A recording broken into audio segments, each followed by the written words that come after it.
Hey everybody, this is Grandmaster Robert Hess here with International Master Anna Rudolf. Anna, it's a pleasure to be alongside you today after what an amazing first day at the Pro Chess League Finals. I know. I couldn't believe it, especially the second match was so close. We didn't know what would be the result until the very last game. But the whole venue, the atmosphere is so amazing that I think, apart from the results, what we really enjoy here is that this is a one-of-a-kind event. We have never seen a chess tournament like this. Yep. Look at us. We don't look like any other chess commentators in the world, and we love it. We love it. And it looks like Forrest Chen this game is getting underway here, so I'll bring up that board because Forrest Chen with the white pieces is playing Luka Lenich of the Turtles. And in the meantime, we see board 4 of the Turtles, Luka Scuola, against board 1 of the Archbishops. They were in the camera, Var Arkobian.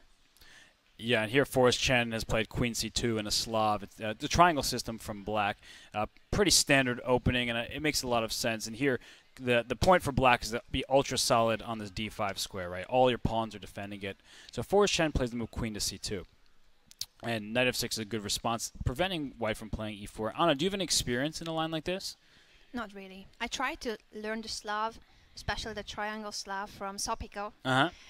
But I was not very successful at learning it. What about you? Do you play this either with White or Black? I played a bit with White, yeah. I mean, I haven't really faced the triangle system too much, but I do know that the good thing from White's perspective is his bishop on C8, right? It's become a French bishop, and you know how I feel about the French defense. I'm giving... No, not another member of our team who is against my favorite opening. I'm sorry, I'm anti-French defense, but the main point is this bishop gets stuck behind its wall of pawns. Robert, I thought that we were friends. We can still be friends. We can just agree to disagree about the opening. But, you know, this bishop, right? It does remind you a bit of a French bishop. That's such a French bishop. Right? It's behind its wall of pawns, so it can't develop naturally. And White, on the other hand, has moved the pawn to G3, hoping to fianchetto this bishop and get a safe kingside and eventually try to break in the center because this wall of pawns is very frustrating to deal with. But if you're Forrest Chen, Anna, I mean, let's talk about mentality here. You had a great day yesterday, but you still are the much lower-rated player. So what kind of mindset do you come into today's action with?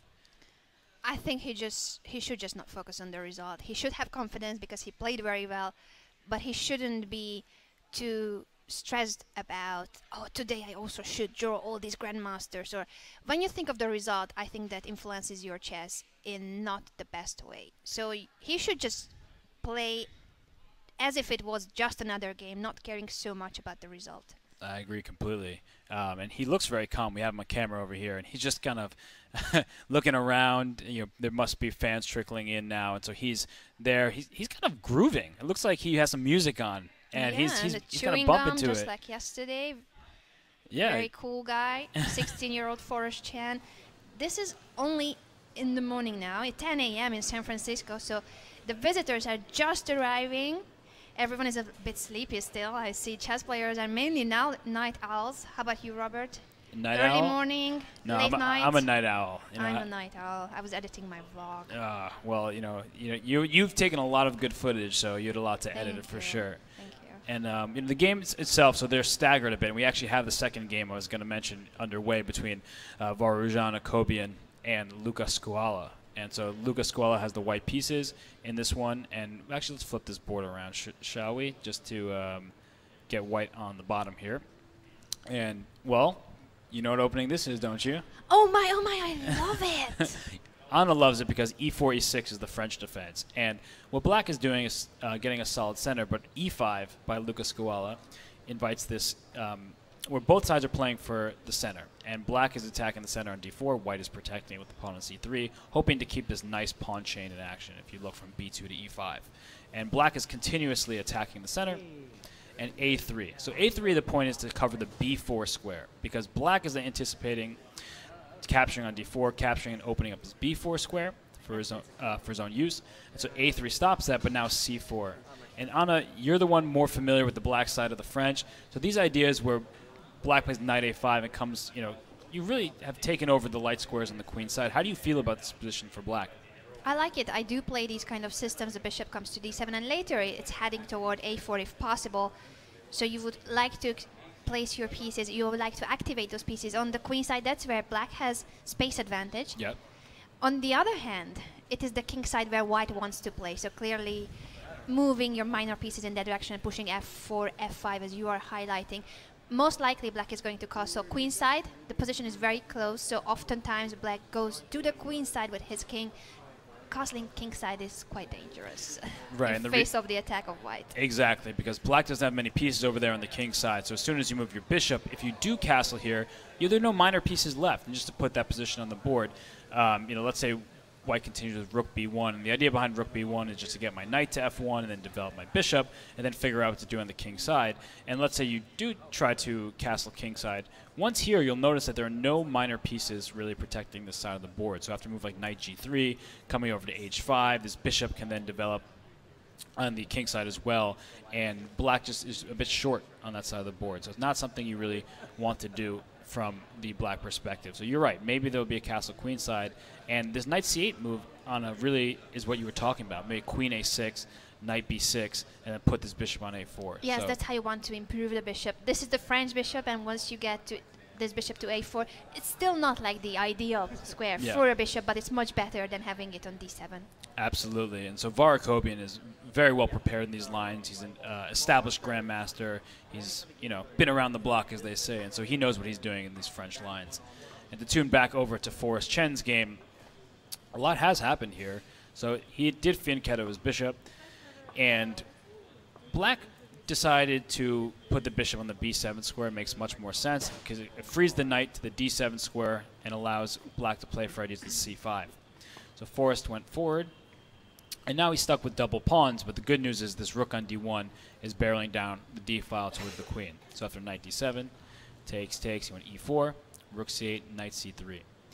And, okay, white loves this rook on d1, which, oh, nope, wrong game. Somehow went over there. But this rook on d1 pins his pawn on d5 and has, if you do take on e4, you'll have to really calculate the consequences of the d file. And, okay, white can always capture back on e4 if necessary, but you do have to keep this in mind that this rook is very well placed with a queen behind the knight. So we'll see if Luka Lenic decides to, and he does take. And the real problem for white is you sort of want to make a move like queen a4 to pile up pressure on the knight, but it seems that the simple move bishop c6 attacks the queen and covers the knight. And if you get pawn hungry, Anna, I don't think you're going to like the consequences here. Not the right moment to go greedy. Yeah, your queen gets trapped over here. So, Anna, what do you make of this position after bishop takes e4? Who do you think is better, or is it just a level game? I like having more space for my pieces, but I also feel like there's a lot of pieces. There are a lot of pieces getting traded off at this moment. If bishop takes e4, you will have to take back with the queen. Right. Which is, well, it's pinned, but I would also love to see that knight arriving on the d6 square. So I feel a little bit... I would have preferred to take back with the knight if there was a possibility. Right, and the problem, as you're noting, is that the knight on c3 is pinned to the queen on c2, so you can't actually move it yet. And that's frustrating, right? Because you make a great point that d6 square is a prime jumping square. But unfortunately, for the time being, with the knight pinned on c3, you're not getting there anytime soon. Yeah, that's an outpost for the white knight. An outpost is a square where you would love to place a minor piece, especially a knight, and no pawn can chase it away. So there's no pawn on c7 nor on e7. That's why we call this d6 square an outpost for the knight. Yeah, and for black, I guess the outpost square is the d5 square because no pawn is chasing it from there. So a very good point indeed. And yeah, this is all happening with queen e4. And to my eyes, I think that black is doing all right. I mean, white's doing absolutely fine. I would say it's about level. And Forrest Chen up 3 minutes or 2.5 minutes on the clock, I should say. Well, that's very promising. And as you have mentioned, this position, if someone is better in this position, that's white. The advantage is not big. I would say white is slightly better, but being the underdog and about how many rating points? 650 rating points below your opponent? I mean, what? Yeah, he's a rapidly improving player, scared of nobody. And you're right. I mean, it's just very impressive the way he's played thus far. And we do have another game underway between Mate Shebenik and Darius Svirch. And I guess because I'm following all the St. Louis players, we're getting positioned some from the black perspective because Svirch, who plays for the St. Louis Archbishops, has the black pieces. And we're early in this one. And we see kind of a normal start with a Queen's Gambit decline. And all of a sudden, you see black pawns everywhere. Mm. And I don't know what to make of this position, so I'm going to ask you, what do you think is going on here?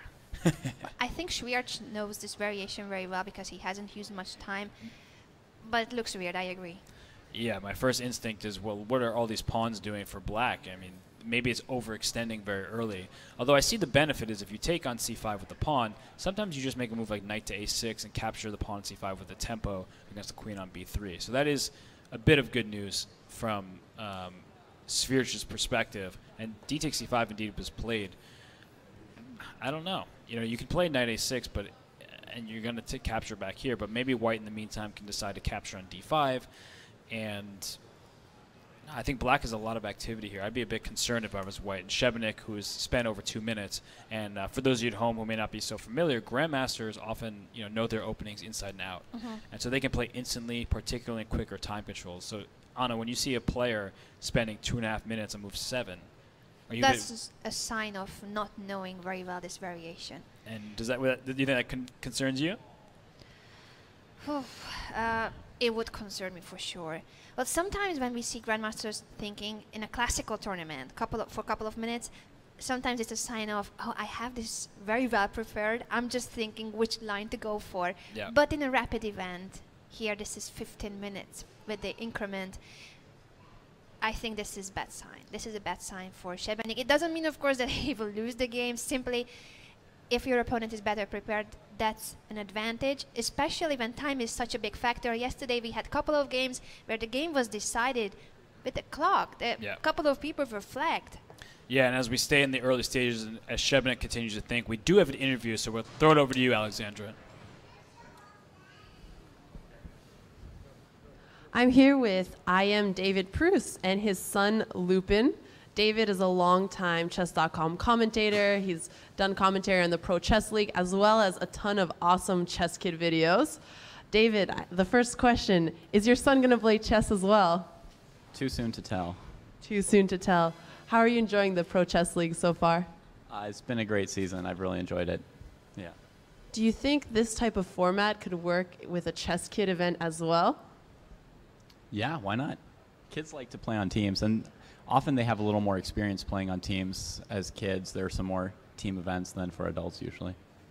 Do you think kids would be into the idea of esports? Yeah, definitely. And they also like to play fast, so I think they might even go for like a blitz version of this instead of 15-minute games, maybe 5-minute games for kids. So this might be even too fast of a time control for them. Yeah, they might want to speed it up even further. Yeah. What do you think of the position so far? I know you were analyzing Forrest's games. Yeah, it looks like he did play this move b4, kicking the knight, and then a3. I mean, he seems to have some small advantage here against the first board of the Turtles, which is a really auspicious start for them. He drew all 3 grandmasters that he played against yesterday, if I remember the results correctly. So, if he does that again today, it's going to be pretty good for the Archbishops here. I think they would be slightly favored in this third-place match today. Thank you. Back to you guys. Wow, that is a very, very cute baby. And David Proust, I've known him for a long time. Great player, great friend. He's been involved with Chess.com for a long time, and he's been a commentator for the Pro Chess League. Exactly, so great to see him here. for both seasons, the first season last year and this season as well. And so now we have just got to know the youngest visitor of our event. Yeah, we were talking about how young Forrest Chen is. He's not that young. There's baby Lupin there, maybe a future grandmaster in his own right. And while we were away with the interview, we did get the 4th board underway between Yaroslav Zherbuk and Jure Borishek. And we've talked about Borishek in the preview show, about how he struggled a bit yesterday. Anna, here with the black pieces, I mean, he may have a little bit less space, but I think he's doing okay in the opening stage. I think he is doing fine, yes. Yeah, it was a Scotch game. I can go back to the beginning for everyone who may have missed it. And, of course, you can watch all the action as the games are underway on chess.com/live, so you can follow the games at your own speed as well. And as we're going from game to game, you can stay on a game if you'd so choose. So the Scotch line, bishop c5 is definitely a very popular line. Knight f6 is often played at the higher levels of chess these days, but bishop c5 goes back, very far. And players who've played the Scotch, including Garry Kasparov, famed world champion, arguably the best player of all time, and now there's Magnus Carlsen in the discussion, but he's played on the white side of this for sure. And, okay, white does this weird move, queen to e2, and getting in front of your development. So, Anna, why would a player make this move, queen e2, to block in their own bishop? Yeah, it's a strange move if you don't know this variation, but in most of these positions, white wants to go castle queenside, and also you're preparing bishop to e3. Exactly. So a multi-purpose move, and exactly what happened in the game, bishop e3, and saying, I'm just going to castle long. And some players might fall for this kind of trick with knight takes e4, thinking, okay, if they take with the knight, you take back with the queen, you've won a pawn. But there's always this move, knight to d5, which is very problematic because I'm going to take this bishop on b6. Now your pawn on c7 is going to be weak. So even if you think that you're protecting your knight still, I go bishop takes b6, pawn takes b6, and knight takes c7 with a pretty deadly check. And even if the queen was on e6, the rook is lost on a8. So that's a very important trick in this variation of the Scotch. Right. And so, okay, they've progressed pretty normally here. Now h5 and rook h to e1. So far, very, very normal here in the opening stages. Borshek, strong grandmaster with the black pieces. This is an important game. I was talking about this yesterday with Danny early on, the 2 versus 3 matchups for the teams. And Borshek is board 2 for the Turtles, and Zherbok is board 3. And he's higher rated as a board 3. So the advantage in rating combined with the white pieces. And here we see on the screen, actually, Darius Svirch. So while we see him, let's head over to Grandmaster Svirch's game. And, whoa, what happened since we left off? So d takes c5 was indeed played, and knight a6, as predicted. Castles queenside, knight takes c5. So this is sort of standard here, and knight to e4. So as Danny would say, that's international Danny Wrench, Forktown, USA. So there's a knight. Population? Population U. There's a bishop on g5 and queen on c3, both under threat. So bishop takes f6. It doesn't lose the queen, because there is the queen hanging. And if you try to get greedy, you're the one who suffers, because knight takes d1, thinking, oh, maybe if you take my knight, I take your bishop, and this would certainly favor black, up a full rook for knight.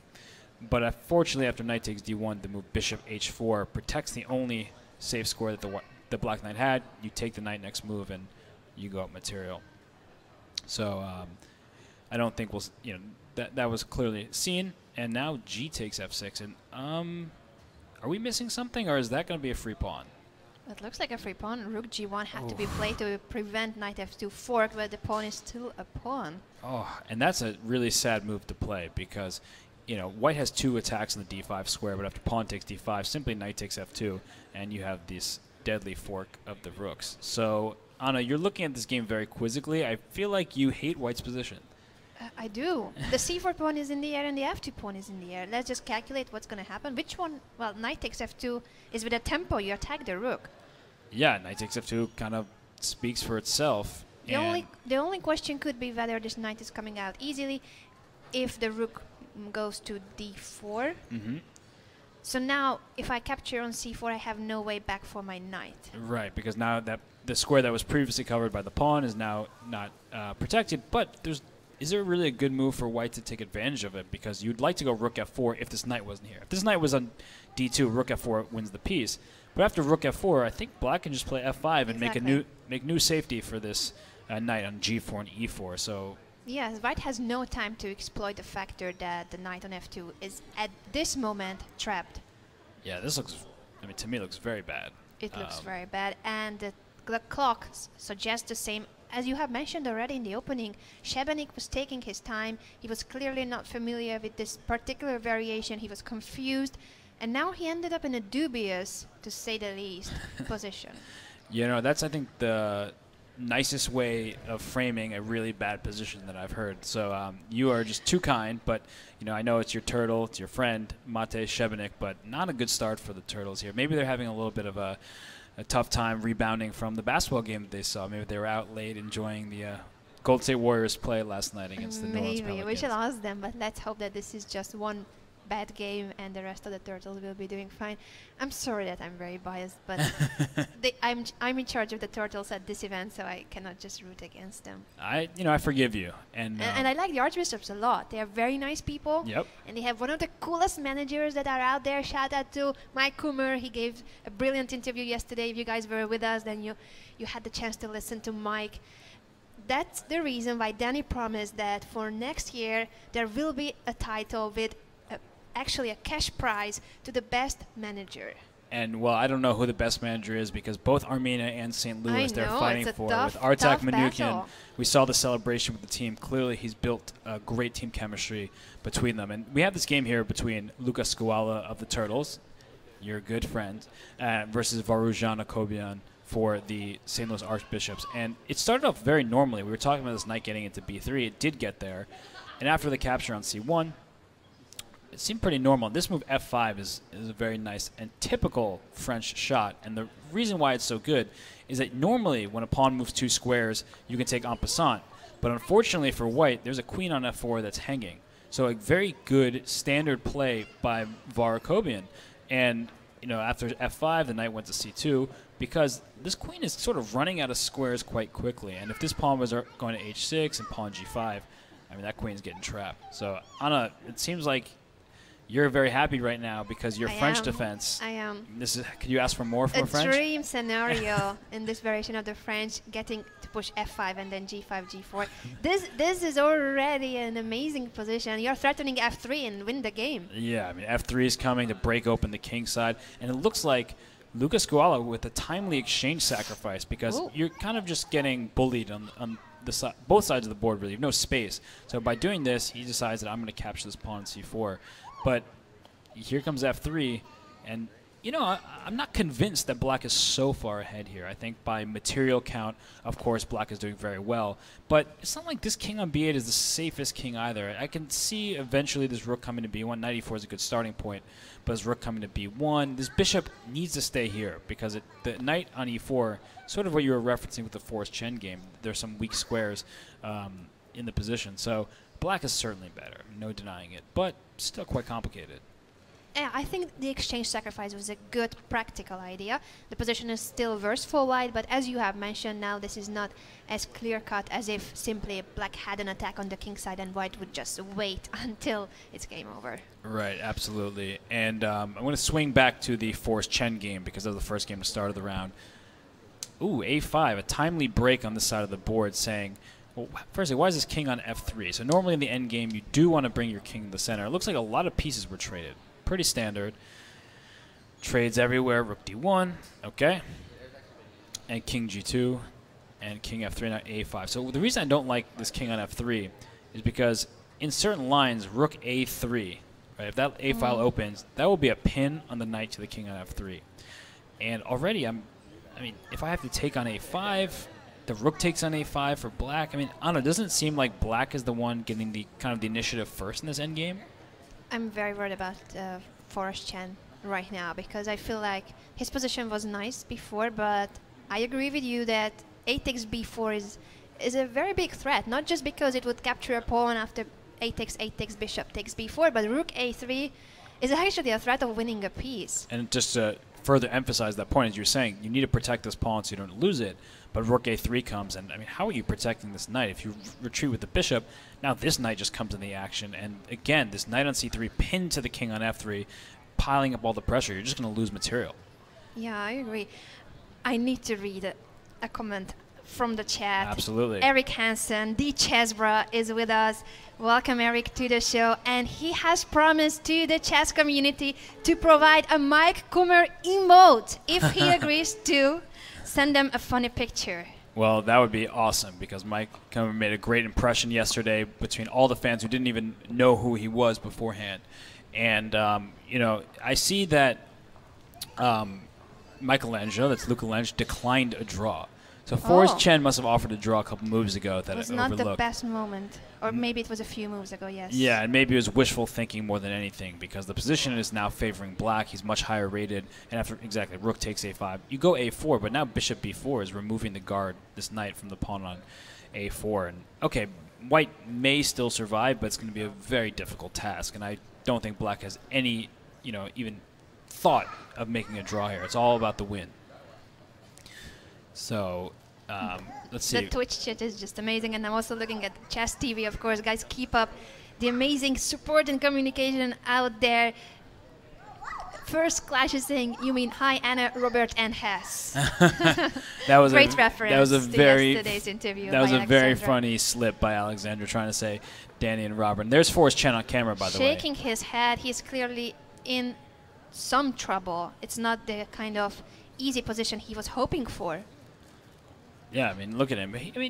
Yeah, he's kind of nibbling on his fingers a bit, and I don't know if that means he wants to go after his opponent's pawns, but it doesn't look very possible. So unfortunately for Forrest, who has been playing very well, his position has gotten much worse. He's down 2.5 minutes on the clock and an ending, and I'm just not liking his chances on it. I'm going to be frank. It's just Bishop b4 came right now, and I mean, does he have some? He's trying to get active, but the problem is, even something like this, the endgame is not very fun to play. I guess you can go rook c4 and try to sort of defend the a4 pawn, but you're going to be a bit passive, and the knight's going to be better than the bishop. But at the same time, hard to see a clear way to convert. So we'll continue to follow this as the game inches closer towards its conclusion. But we haven't been at some of these games in a while. And Šebenik and Svirch. Svirch is still up a pawn. One of them is doubled, but that's not the end of the world. There's still a pawn is a pawn. I don't know. I don't think this is actually so easy for black as I kind of anticipated it being. Well, what happened right after the moment we left it? Yeah, so knight takes f2.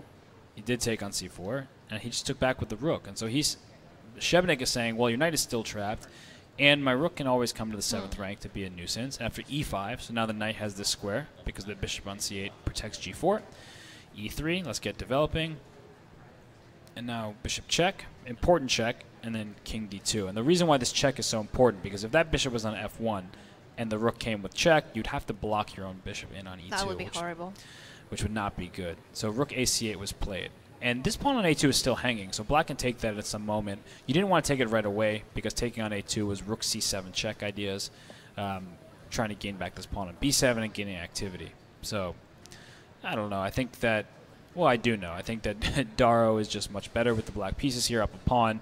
But still, as the rooks start coming off the board, fewer pieces remain, it might be very difficult to actually seize the full point. Dario Schwiertz on the camera right now. He is the player with the black pieces on the team of the St. Louis Archbishops. You mentioned yesterday that he didn't play many games in the regular season since they had Fabiano Caruana and Vladimir Fedoseev on the team. There's a rating average that every team must apply. You cannot have a rating average higher than 2,500. That's the reason why every team needs a board 4 that is lower rated, at least the board 4, if not also the board 3. Right.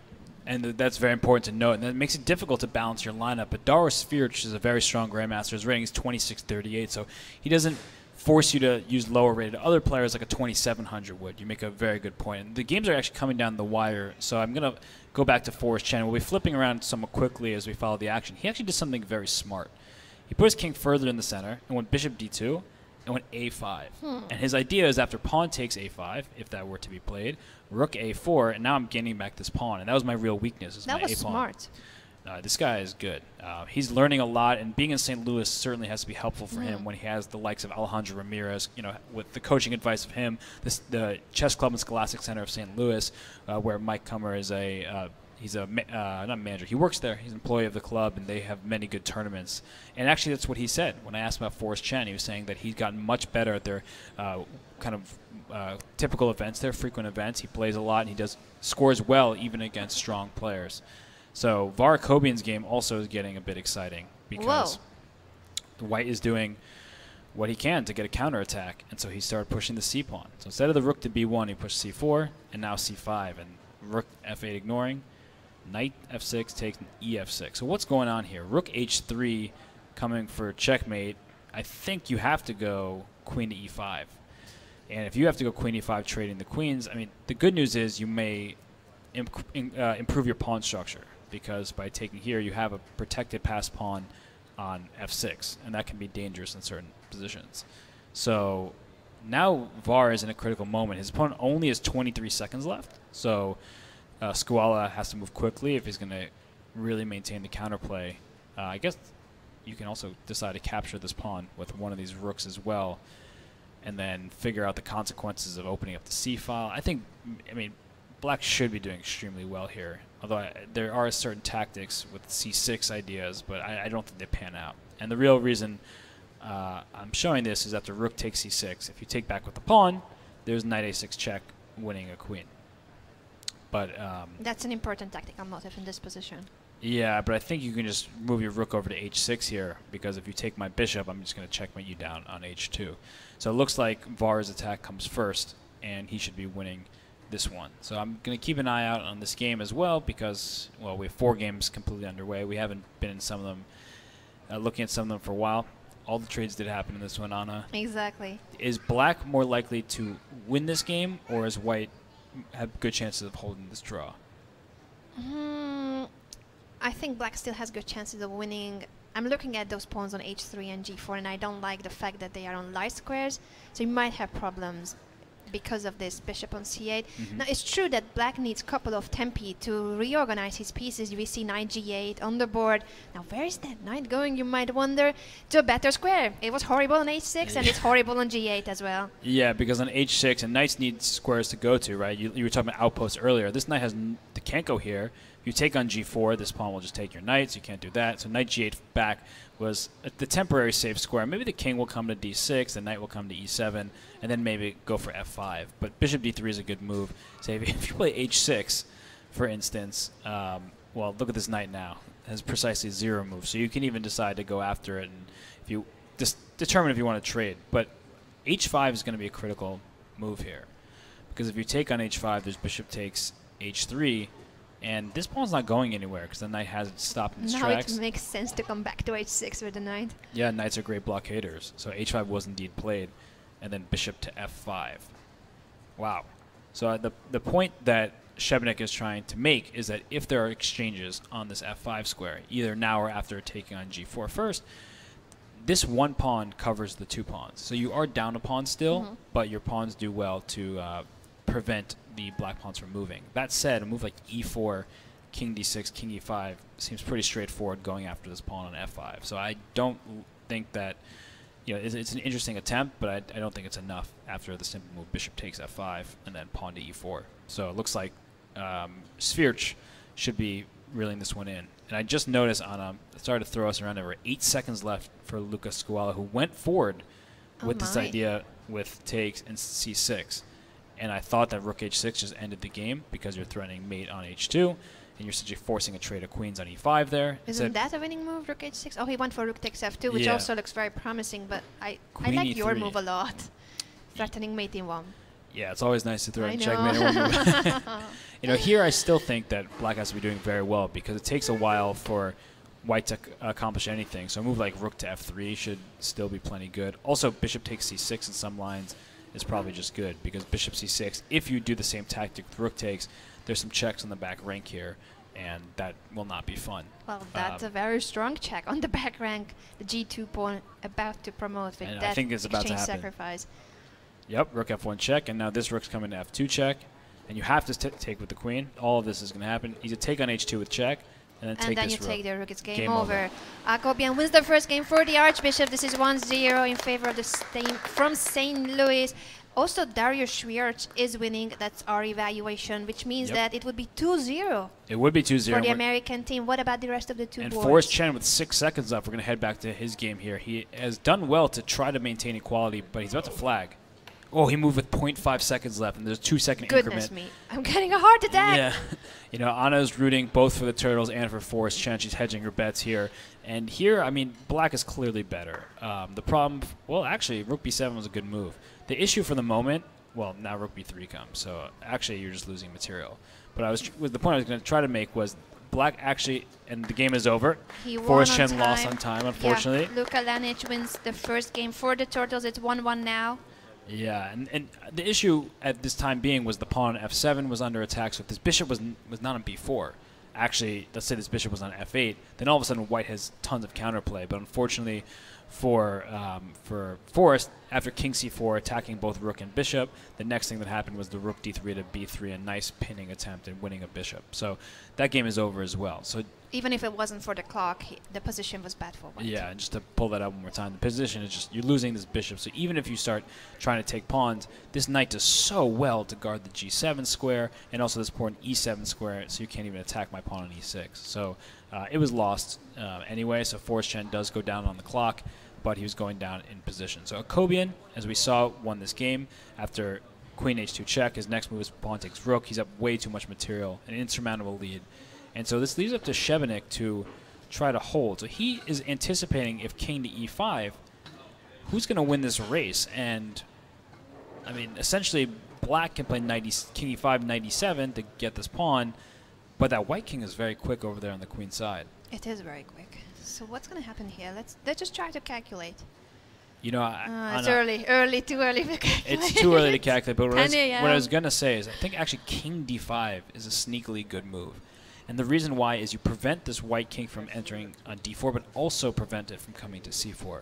So then black can go knight e7 and gain a tempo compared to the other variation. Very good point. And it's essentially, then there's Daro Svirch right there. And he's trying to recover from yesterday. He had a tough day. And it's not his fault the team lost. He did lose that final game. But here he is. He looks pretty calm. And he takes chess very seriously. He's a full-time student at St. Louis University, where they're coached by Alejandro Ramirez. He played in the collegiate Final Four for chess. They had a bad showing. He and Yaroslav Zherbuk, his teammate, whose game we'll look at in a second, they're on the same team. But I know he takes chess very, very seriously. Yes, and he's working also very on the hard. Olympic team of Poland, so a very strong grandmaster, still so young. But basically, the archbishops have many promising and young players. Yes, they do. And look at Svirch. He put his king on c5 of all places and then put his knight on e7. So now black can take on f5, but then white takes on h5. And, I mean, look at this. It's kind of a domino effect. All these pawns are going, and then this pawn comes down, or does it? Maybe knight d5 check, forcing an exchange of knights should be good enough because takes h4. The king is actually In the close square enough. of the You pawn, go yes. f5 and then bring your king back here and then actually go... Nope, can't go like that. But I was going to say, you go to gobble up the pawn. So this should be good enough for a victory for Svirch. And Yaroslav Zherbuk, his teammate and good friend. Yaro and Daro for the St. Louis Archbishops and St. Louis University team. And Oh, some noise, some noise. Our crowd is also waking up here in the Folsom Street Foundry, San Francisco. yeah, you know, it may be early and there will be more people coming in later, but I just heard the team manager for the St. Louis Archbishops yelling, and that's always a good thing to hear. Mike of the St. Louis Archbishop. I almost said St. Louis Cardinals because it's the baseball team, but can't be making that mistake. Yeah, what a team spirit. And we also heard them preparing for this match. Just a few minutes before the match, they were listening to some pumped up, hyped up music. Yep. That's how Mike Kummer, team manager, prepares his players.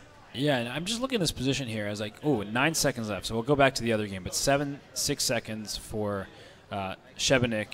And he went king d5, but he's going for this pawn. But this h3 pawn's coming down first. And so now king h3, king moves, and the h pawn runs very quickly. So this is a winning pawn ending for Svirch. A really well-played game, honestly. He won up a pawn early, and you noted this, right? When Šebenik was spending a lot of time in the opening, you knew he wasn't comfortable. Yeah, and now Svirch has also collected the point. It's 2-1 in favor of the Archbishops. And that leaves us with just one game left with 2-1 in the opening round between Yaroslav Zherbuk and Jure Borishek.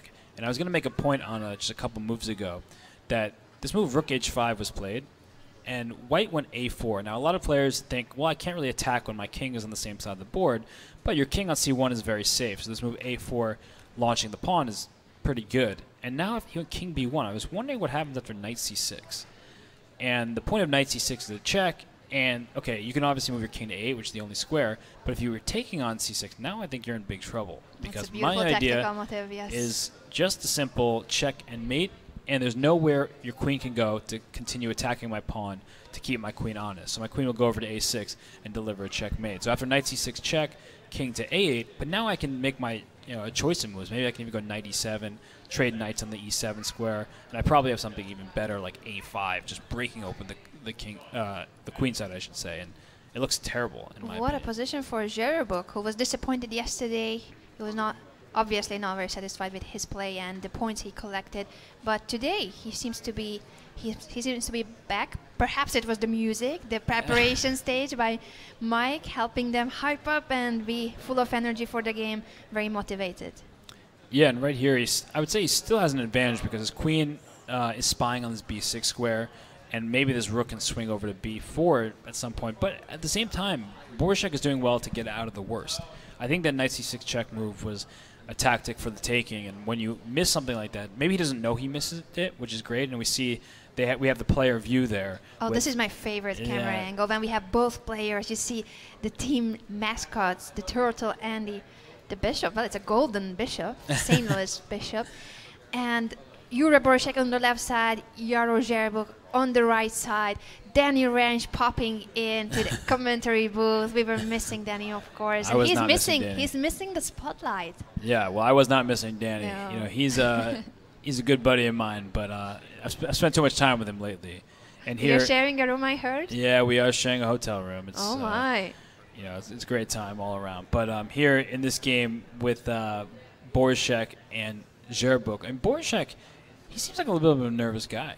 I don't know. I don't know him personally. I had a great conversation with him yesterday. A bit nervous, and in chess that can really hurt you, right? When you get nervous because the psychology comes into play, and then you start freaking out about the position when maybe you shouldn't. And I do like what he's doing on it. He just played the move d5, but the problem is his queen side, where his king is quite weak, and he may have just won a pawn, but the quantity of pawns is not as important as the quality of the position. And with the king on b7 about to be exposed, I think that could be a big problem. I need to read out another comment from the Twitch chat. Celibatal is saying Robert and Hess, the best commentator duo. Well, if one of those two is you, then I would have to agree with that. Otherwise, thank you so much. You know, me by myself is just a sort of a miserable experience. So lonely and sad and dejected and in the corner. Okay, I'm not going to keep going on You're that a great commentator, Robert. Thank you, Anna. And I do enjoy your company a lot. I think this can be noted. We already commentated together on one of the previous matches of the Pro Chess League, but that was with a distance of an ocean in between us. And now we are sitting about 10 centimeters away from each other. Yeah, so should we start seeing some Calvin Harris? Like, I feel so close to you right now. Yeah, it's a force field. I feel so close to you right now. Aww. And, well, you know who else is sitting close is Yaroslav Zherbuk and Yuri Borshek. They may be sitting across from each other, but it's actually not too great a distance. And actually, Borshek he can't hear me, obviously, but he's just like, he's the one who's going on an attack now. He decided to push all of his pawns and simply gobble up his pawn on a5. And I think Black's doing extremely well here now. It seems like he forced everything back from White. And okay, this rook is going to swing into the game, and it's a very complicated position. But Borshek about level on the clock. Now he's 10 seconds down. But wait, is this just can I take this pawn and threaten check on a7? I wonder what's his idea of. Obviously, d2 is a threat, but your king is in trouble after rook takes a5, queen a7. Yeah, so maybe the queen d4 move is what's happening, just to stop the queen from coming to a7 and to offer a queen exchange. But still, ideas of queen g2 check, the king is not safe at all. So rook takes a5 was indeed played, and let's see what is Borshek's reaction. He still looks relatively calm for the time being. Queen d4 played, but that king cannot be that safe. I mean, queen g2 check. Right, queen g2, and I mean, you have to make a move like king b6. Anna, I don't know how I feel about my king being on the b6 square. I'm looking at the position and the player's faces. If I can read something, Borshek still seems to be all right, but I don't see the move that would make him all right. Yeah, I think you have king b6 was indeed played, and a move like rook a8 is also scary because you're offering a rook exchange in the back, and if this queen gets to a8, at very least there should be good perpetual check opportunities. But that I think I wouldn't be so scared of. If you trade rooks and there's only one queen, you cannot give me mate, and therefore I would think that in worst case it's a draw. That's true. And so rook c5 indeed play. And you're right. Now you've done some good trading, but actually you can trade queens and take on d3 now, and you will never lose as well. Oh, if I don't have time to push d2, then I don't like it. Yes. Yeah, just queen takes c7, and then play pawn takes. Yeah, this is happening. Pawn takes d3. So this game with even material now should just end in a draw because all the action fizzled out here. And after knight d3, I mean, maybe White will continue playing for a little bit. A draw was offered and agreed. So this was the last game of the first round. It's 2.5, 1.5 for the St. Louis Archbishops. Yeah, that was a pretty hectic game because at first it looked like Yaro's Zherebuk was ahead. Then all of a sudden, Yaro's advantage dissipated and it looked like Borshek was the one pushing forward. So exactly, with D3, that was... Can we just go back to yeah, that we moment absolutely, and see what was can. going on? I mean, it just was so weird because let's go back even to before Black's attack. I was saying just at this point, look how much space White has here, right? White had this opportunity. I was thinking with Knight C6 check. It looked like at least a good tactic, even if it doesn't work. But then all of a sudden Black started making these moves, and when people are getting attacked, sometimes they need to actually push back on the same side of the board. I know we get scared. We're human. But, I mean, look how quickly this happened. You're right. I mean, these pawns just started marching down the board. And here came one pawn on F4 and the C4. I mean, every pawn went down. So what could be an improvement? D3 is a very aggressive move, but rook takes A5 was the question, and you pointed it out that is there a good follow-up after rook takes A5 for Black? Maybe some kind of scary-looking move like King A6 just to protect the A5 pawn is possible. That's an active king in the middle game. Yeah, I mean, very active king. But the problem for White is you can't coordinate your rooks on the E5 square because the knight covers it. And actually, I don't know how you team up on this A5 pawn. It's not easy. Not easy at all. You would need this E1 rook to fly over to A1. That would be great if this rook could go to A1 and then you could go for a sort of mate over here. But yeah, for the time being, D3 was overly ambitious because the king is very exposed. And this move, Queen G5, turned out to be pretty good. Just coordinating the queen and rook. Actually, wait a second. If I go D2 and you give me one check and I go here, what's your next move? He's got no more checks? No more checks. No more checks, and he's winning a piece. He's winning a piece. So it actually was that simple. And it's easy for us. We have no, we're not nervous. We're not in time trouble. We can make a mistake and take it back. Certainly. We are not blaming the players. The two are very strong grandmasters, and this is the very end of the game with a few seconds on the clock. But this was a missed opportunity for the Turtles. Yeah, because your pawn attacks both rook and knight. You're winning a piece, and there's not a single check, or useful check on the board because Queen C5, you're allowing me to trade queens. I can even make a move like King B6 and attack your rook. And most important point is I'm threatening to get a queen by capturing rook on E1. So unfortunately for Yuri Borshek, he had another opportunity. But like I said, he's playing super well. I know, he's playing so well. He is. I've been impressed with his play. So he's actually one player whom I didn't follow too closely before this event. Of course, throughout the Pro Chess League season I have. But before the Pro Chess League was in existence, I didn't know this player super well. But following his games, I've been very impressed. I'm impressed too, but now this is really a missed opportunity. And this game means that the Archbishops took the lead. It's 2.5, 1.5 after the first round. Still 3 more rounds to go, so nothing is decided. Everyone plays everyone. This is great about the Pro Chess League, that it's 4 boards, but everyone plays everyone. So you see board 1s against board 4s. Everyone counts as the same. Every player, doesn't matter on which board you are just as valuable to your team as the highest rated players. Well, speaking of value to your team and board 4s, Forrest Chen did suffer his first defeat here in San Francisco. Oh. And Luka Lenic did play a very, very good game against him. He continues in a very good shape. He was playing very well yesterday. Luka Lenic, he performed the highest number of points for the Turtles, and today he also won his first game. Yeah, and it was a pretty typical, slightly better position for White, probably. Nothing too major. But it did look like White's position was pretty good around here. It's very good coordination, more space, in particular his pawn on E5. But as you know, as I've unfortunately found out through my chess games, sometimes that pawn is too advanced. I experience this too often. Well, you also probably are the beneficiary of it because you play the French as Black, and sometimes people play E5 and come to regret it in the end game. In that case, I like it, but a few times I tried openings like the Alapin against the Sicilian, and in some of those variations you have a pawn on E5. But I believe that Alexandra is now with Grandmaster Yaroslav. I'm saying Yaroslav Zherebuk, so we are going to interview him right now. I'm here with Grandmaster Yaro Zherebuk. Yaro, I know yesterday was a pretty tough day. In the last game, you 3 pawns, but you guys ended up losing the match. How are you able to recover for the round today? Well, we had some nice dinner, a couple of beers, and that did the job. That's great. I love the bounce back spirit. You guys are slightly favored to the Turtles here. You have a nice edge from the first round. What are you thinking for the next round? Well, yesterday I think we lost because we were just way too tense, and maybe in the midst of all of this tension and pressure, we forgot that we're here to have fun. We want to win, but we also want to have fun. Once you're having fun, then you win. So I think that's important not to forget that, and then we'll be in good shape.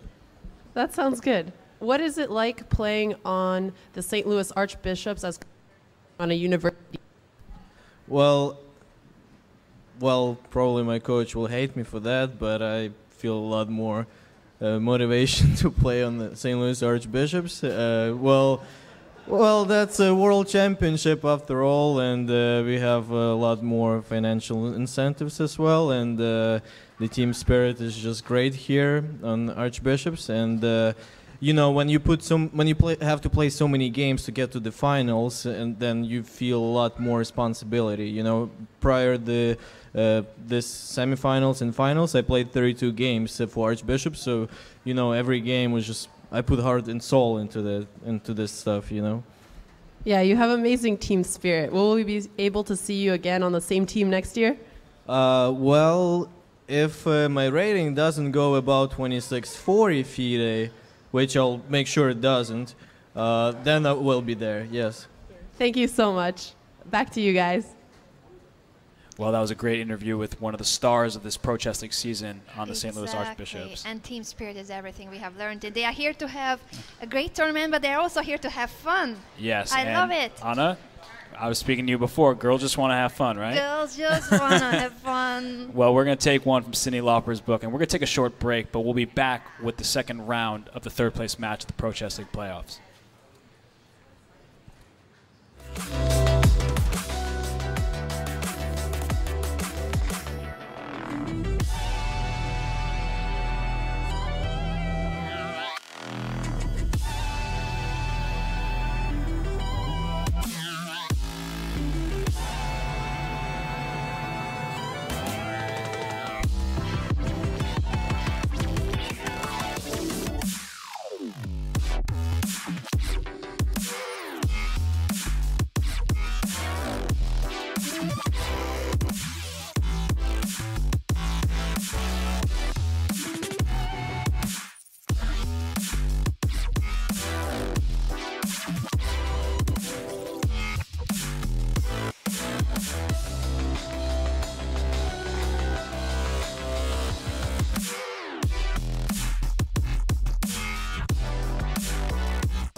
Grandmaster Luka Lenic, board 1. Grandmaster Jure Borishek, board 2.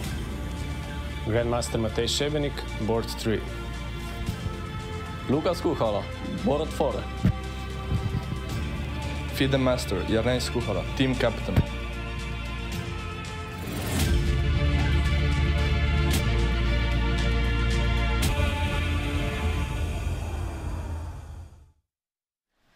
I'm so proud of this video. I need to say it because I was holding the microphones. I collaborated in the production. You're an essential team member, and that was a phenomenal video. And I really Thank like you it so because much. they show their personality even with that way they cross their arms. Some of them kind of move to the side. Some of them. practicing. You practice that. Yes, we were practicing with the turtles before the recording. Oh, Just you don't have bit. to tell people that. It seems so natural. It seems so authentic. But now it's all rehearsed, and now I'm not a big fan anymore.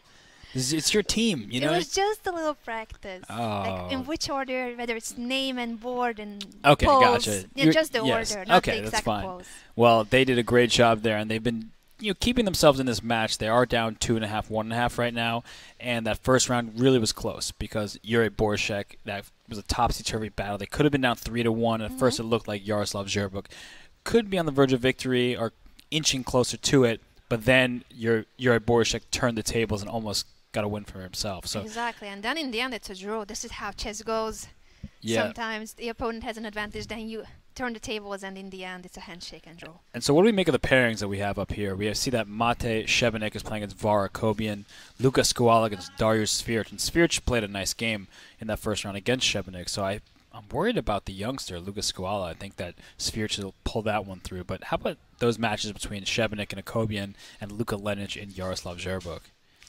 That's a very tough matchup, and I also wonder if Forrest Chan can now once again play as well as yesterday, because he has suffered, as you mentioned, his first loss, his first defeat at this event. Yesterday he didn't lose to any grandmasters, and he had really, really tough opponents. Yeah, and he may have lost his game, but he does not look defeated. He looks kind of bored, honestly. He's waiting for that next game. And there's Forrest Chen, everybody. In the background, you see Jaroslav Zherbuk, phenomenal team member of the St. Louis Archbishop. So between the two of them, I think they're hoping that they can really pull through here because Jaro did draw his game, Forrest lost, so they were at the 1.5 points that the Archbishops gave up in that opening round.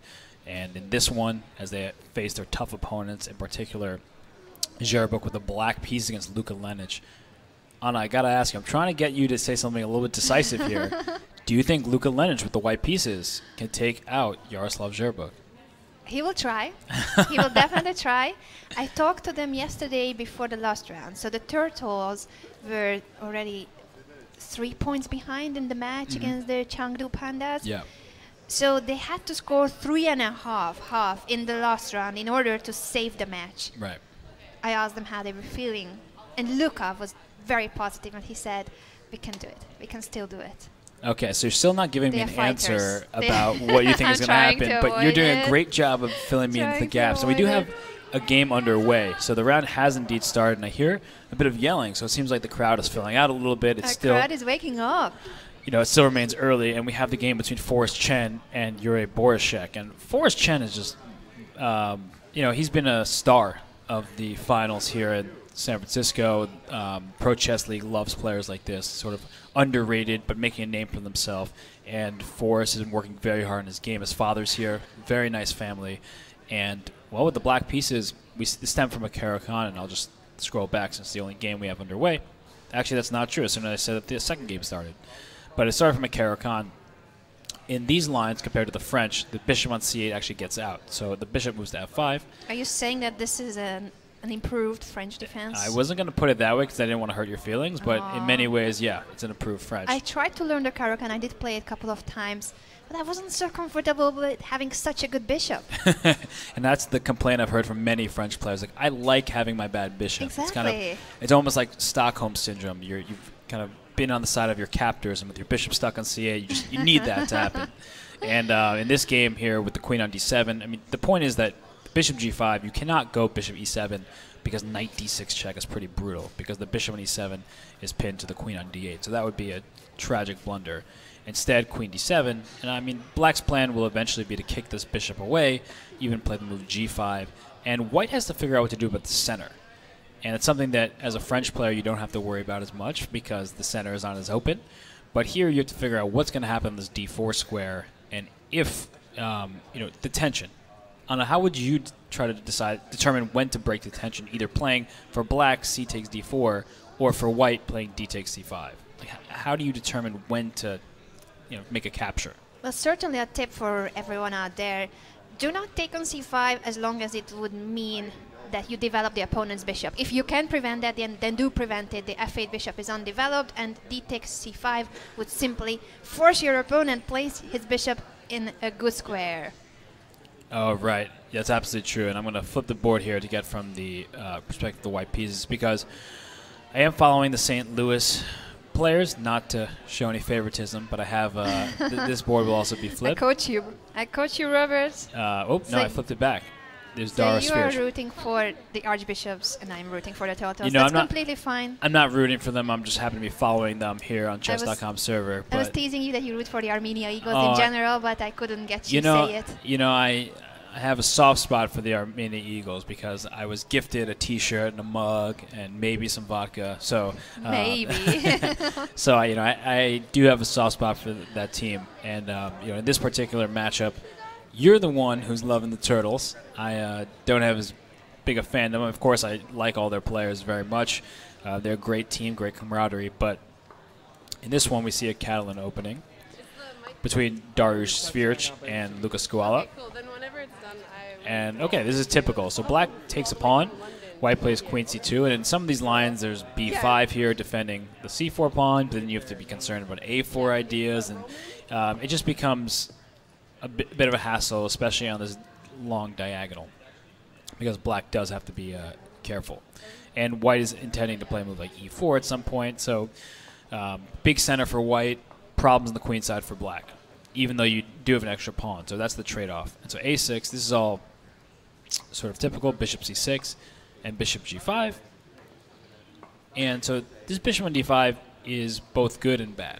And the reason why I would say it's bad is because a move like knight c3 attacks this bishop right away. And it's very well defended, of course. But on positions like this, I mean, again, you're not maybe used to having such a good bishop in the center. I know, but sometimes I do play this kind of open variation of the katan. Actually, many times I have played the open katan as black, so I started to get used to this bishop on d5, but not quite. We see Lucas Scuala on the camera, so the turtle with the black pieces in this position. Very focused. I think he's the player with the longest hair. Can we say that with 100% sure? I think that's probably accurate. And he kind of looks like he'd be in like a rock or like heavy metal band right now. He's playing in a sort of bit of darkness there. Of course, he can see very well, but he's got that vibe to him. Yeah, and shout out to Alexandra Botos in the chat on Twitch. She has done an amazing job with the interviews. We love Alexandra, and now she has joined the interaction online. Shout out to everyone watching on Twitch and to our crowd on site in San Francisco. Yeah, absolutely. And Alexandra's been doing a phenomenal job, covering the important interviews. And, well, sometimes she has to run the players down because I don't want to talk right now. She's like, no, come on, we got to get this taken care of. And the games are indeed underway, but Lucas Scuala sitting for a think. Not a good sign, if you ask me. Down 3 minutes on the clock to the very strong Darius Fierch. But other games are indeed underway. We see that the game between Varujan Akobian with the white piece against Mate Shebenik. So this one, Shebenik is moving instantly, and Akobian's sitting for a minute here. I'm not sure why. We're on move 5. I mean, this is... Yeah. Maybe he was tying a shoe, or maybe, he was taking a long swig of water. But very standard play thus far. Move 6 of a very well-known Queen's Gambit decline opening. So nothing special at this point in time. How do you feel about Forrest Chen's position? I can't decide yet. I think that in terms of the time situation, he's once again showing that he's confident. He's playing faster than his grandmaster opponent. We see yet again a huge rating difference, but Forrest got used to it. He always plays someone 500, 600 rating points above him. Yeah, and he plays ambitiously in this one with the move pawn to b5. I'm just sitting here for a moment because this is a very dangerous move when you're playing with the black pieces, because what he did was play b5, then immediately defend it, but that gave up this c5 pawn. And what he's trying to make use of is the fact that this bishop on e3 can eventually be captured. And indeed, in the game, he did capture on e3, and play bishop e4. So white is up a pawn, and this is the pawn that white is ahead, and it can't move. That's a good sign for black. You want to be in a position where, you know, if your opponent does a pass pawn, you've blockaded it very well. And importantly, there's going to be some pressure on this e5 square, especially if black can take on f3 eventually and take on e5. So right now, it's a critical moment for Yuri Borishek because he has to determine how he could actually play. You know, he's up a pawn, but how can he really play for a win here? And it's not simple because this bishop is strong on e4, and knight d2 does kick this bishop. But if you move backwards somewhere, is it really the end of the world? I don't think it's that big a deal, especially with this pawn on e5 as a target. So let's say I move back to g6 and you play move like f4. Well, you protected this pawn, but maybe some queen d4 could be an issue. Exactly. With the c3 knight hanging. Yeah, there's a lot of happening, especially teaming up with the c5 pawn. So, and furthermore, there's ideas with knight b4 coming into d3. So a lot of loose squares. You may have gone up a pawn, but you have left behind a lot of vulnerable squares. So, sitting and thinking is Grandmaster Yuri Borishek, and Forrest Chen up a minute and a half on the clock. This is a complex position. We should come back to this later on. What's happening on the rest of the boards? Yeah, and we've seen Dariusz Svirch with the white piece against Luka Skuala. And, okay, so what happened was, we're talking about this bishop on d5 being either an asset or a liability depending on how black plays. After queen c2, threw in bishop e4, so chasing the queen around. And after queen d1, played knight c6. And so knight c3 attacks this bishop, but you can always give up the bishop because his d4 pawn is now under threat. And we can do sort of trade where black can come for the b2 pawn, white can get the a6 pawn. But I generally like those positions from white's perspective because you get this outside pass pawn along with the two bishops. So after knight bd2, like, you can also expect the retreat bishop to g6. That might be a bit of a safer option, but I don't like just retreating this way and allowing this bishop unopposed in the long diagonal. Makes sense, yes. So, are you saying that Skuala is getting into a slight trouble with his piece coordination? Piece coordination, yeah, they're stepping on each other's toes, and with the clock situation, I'm a bit concerned. The one thing I do like about black's position is the control over the b4 square. Now, this seems irrelevant for the time being because nothing is there, but it's often important to note what square. You were mentioning outposts before, and while this isn't a typical outpost because it's not like the most useful square in the position, it's a square that white can never control.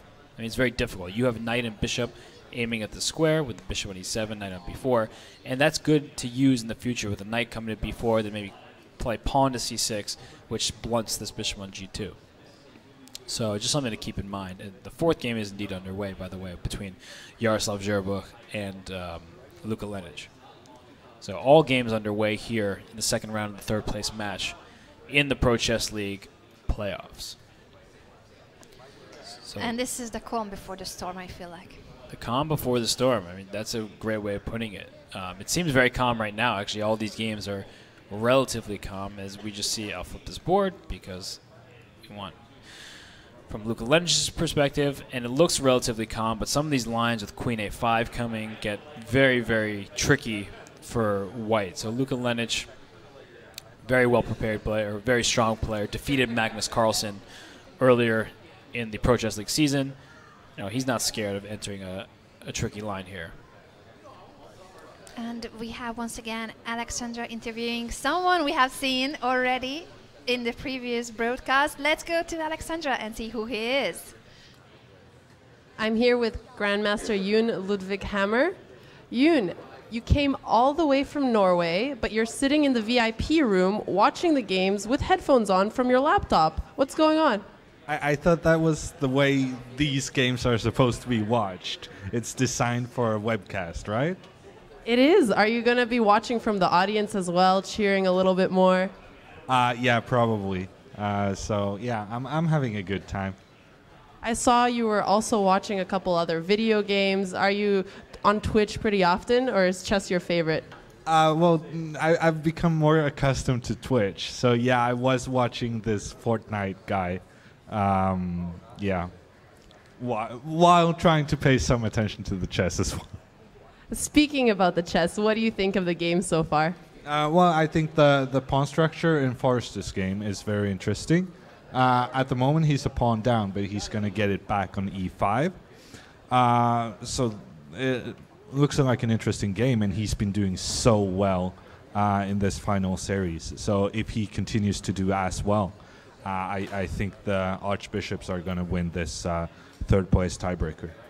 Can you say a little something about the other opening positions as well? No, I think they're unclear, right?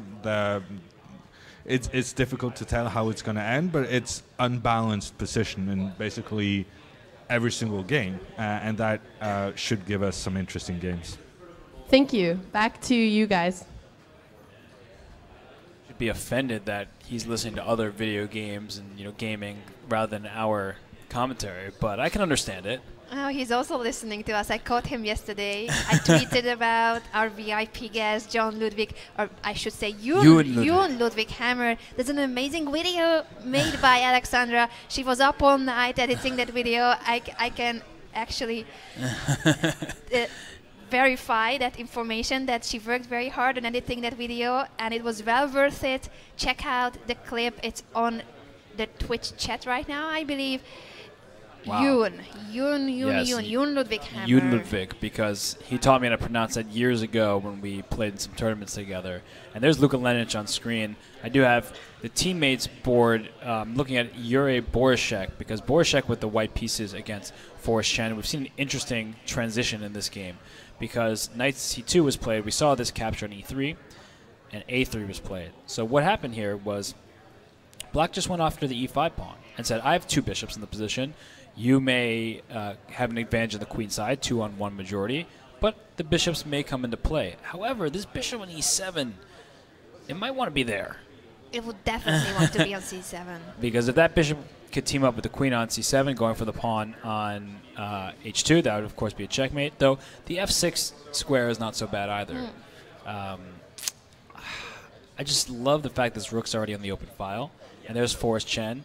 Bobbing and weaving, his head was moving inward. To classical music. Some classical music. I hope he likes classical music. In the future, right, they're going to try to get playlists going, but for now, making sure that players can't hear anything. They have some classical music blasting in their ears. So, I'm worried about this b5 pawn. I'm not going to lie to you. I don't worry very much, but it's Forrest Chen we're talking about. Yeah, so I know. Everyone's favorite. He was the hero of yesterday. He was, and I'm concerned about this pawn on b5. I would also be concerned about that pawn.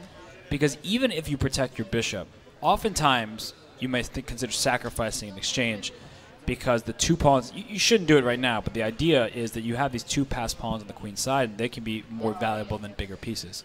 So, that's something to keep in mind. But if a rook c8 I wouldn't capture right away, but you don't want to move this bishop backwards because it blocks your rooks.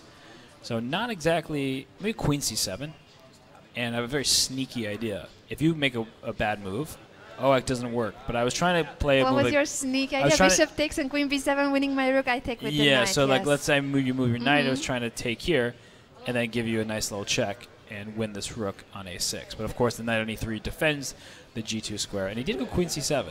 Not because of my silly tactic, but because it defends the bishop, and now this rook can come into play via d4. And if that rook gets there, it can also come over to h4 and apply some real pressure to White's position. I'm looking at the cameras as well, because I have my own screen just for looking at the players. So for everyone is calm, but I see Luca Scuola covering his face. Is he all right? Is he all right in the position? Is he feeling okay? Or maybe just very focused? Well, he looks. Let's pull up his game. That's actually will be interesting to see. So he has the black piece here, Luca Scuola, against Darius Svirch, and he was holding his face. I don't know if he's wanting to listen the weekend and he can't feel his face, but here he is this weekend in San Francisco with classical music in his ear with the black piece. I don't think it's that terrible for him yet. It's not easy because as Black, you lack a bit of space, right? This pawn chain in particular does well for White to gain space, and if Black makes this move e5, which is very committal, White often replies with this move d5, and you gain more space in the center. You can follow it up with e4. Eventually, try to move your knight to c4, and it's getting kind of uncomfortable for Black. So I think this is a critical moment to determine whether e5 is even possible, because you also have to take into consideration, we've seen this theme a lot, a rook on d1 staring down a queen on the opposing end of the board. And it was queen e7 first. And So he's certainly thinking of that. Now we can see his face, or he's okay. He's still with us, but very focused, and definitely calculating the variations that you have been suggesting, either e5 or moving the queen away. And that b4 square really may come into play, right? I was talking about it earlier. And if I'm white, I would consider a move like rook to c1, which prevents this knight from moving right away. Because rook c1, if you try to go queen b4, I can capture on b4, and this pawn on c7 is hanging at the end of the day. And that gives a pawn up for white. And black does have very real compensation here. You know, that's one pawn. You can put a rook on c8. You can consider putting your bishop on c2. This knight can come to d3, trying to also attack pawn. So there is compensation, but you don't just want to give away a pawn like that on c7. So. Exactly. Those of you asking about the music, it's either classical music that the players are listening to or white noise. They have had the choice of deciding whether they wanted classical music or white noise. As this is the first ever event like this in chess, we started out with these two options, but there are already future plans for including the playlist, personalized playlist of every player. Yeah, that can be a dangerous endeavor, because who knows what kind of, you know, what if I don't like the music that they're playing as like a commentator? I'm going to judge them. Oh. Right, then I'll become biased. So All right. What would you listen to? I would definitely be listening just to like probably some rock. You know, it's keep me pumped up. Give me some Creedence Clearwater Revival. Some Fortunate Son. You know, can I get Fortunate Son in my ear right now? That'd be great. So then I would like Hans Zimmer. Okay, that's a good call. And speaking of good calls, I think knight c4 is indeed a good move. Rook c1 had potential, but knight c4 just preventing this e5 move. And well, maybe I'll go to e5 myself here. It's not out of the question. So let's check out the other games, because we have been stuck here for a bit. Back to Forrest Chen. He looks okay now. He does look okay. You know this a file we were talking about where white had that great rook? Can black, you know, kind of take it over and apply pressure to this b4 square? I mean, this combination of pieces here is great. And it's not that there's a pawn on g2 under a threat, because it's well protected. But it's just a great diagonal to be on. It's the longest one on the board. And I really like moves like rook a8 over to a4. You can always consider capturing on e3. And Anna, this is an important question that fans probably struggle with a lot as we see Forrest on screen. When you have the two bishops advantage, how do you determine when you want to give up that bishop, maybe to make an opponent's pawn structure weaker, but how do you value which is better, having the second bishop or making the transition? That's a very good question. And I think every position, of course, is very individual. So there's not a rule that you can apply to each and every position. Here, you should definitely evaluate how well your bishops are doing, whether both bishops are as active as you want them to be.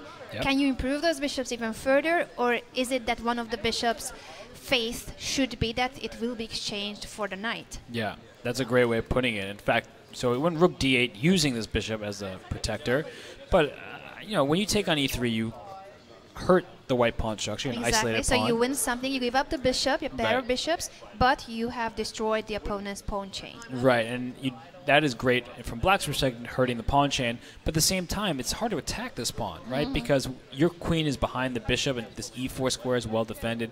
From white's perspective, now maybe this queen can just go to the d4 square and start gaining space. So I think the decision to keep the bishops makes perfect sense, and knight c2. The knight's coming to d4 now, I guess, but I don't know. It's not. It looks like black can consider pushing these pawns forward as well, and white's not the only one who can get active. Yeah, and I think that's a very good idea in this position, as you have mentioned. That's where black has his majority, a pawn majority. Right. We see two pawns versus one on the queen side for white, but the c5 protected post pawn is very well blocked by the c6 bishop. Yeah, and black's on the other hand, the majority. Well, that can start. Yep. There you go. There you go. Forrest Chen plays just as well as Robert. Or just as poorly. We'll only find out. No, just as well. That's a huge compliment to Forrest. Well, I don't know if everyone would agree with you, but Forrest Chen, I believe, is finding some very good moves here. And we'll be back to this game because, of course, every game is of equal importance. But Varuzhan Akobian with the white pieces, pardon me, he decided. Okay, so we kind of skipped the opening a bit, but the point here is that black has this hanging pawn structure.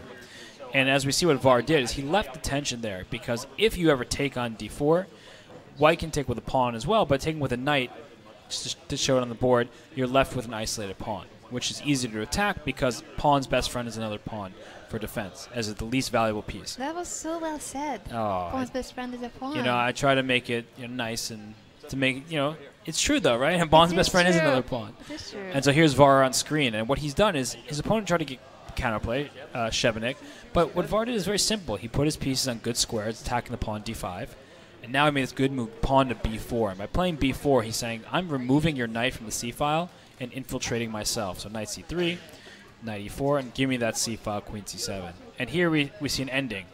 Whose bishop is better, Anna? Oh, well, is that a question? Right? It's very obvious. And, it's obvious to us because we've played so long. But for some players, they don't realize, why do I trade queens when my position looks better?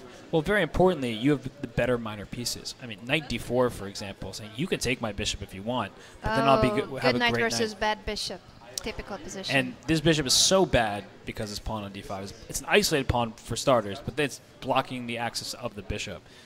I mean, I hate black's position here. Me too. And the problem is that when you play IQP positions, IQP meaning isolated queen's pawn, that's the d5 pawn.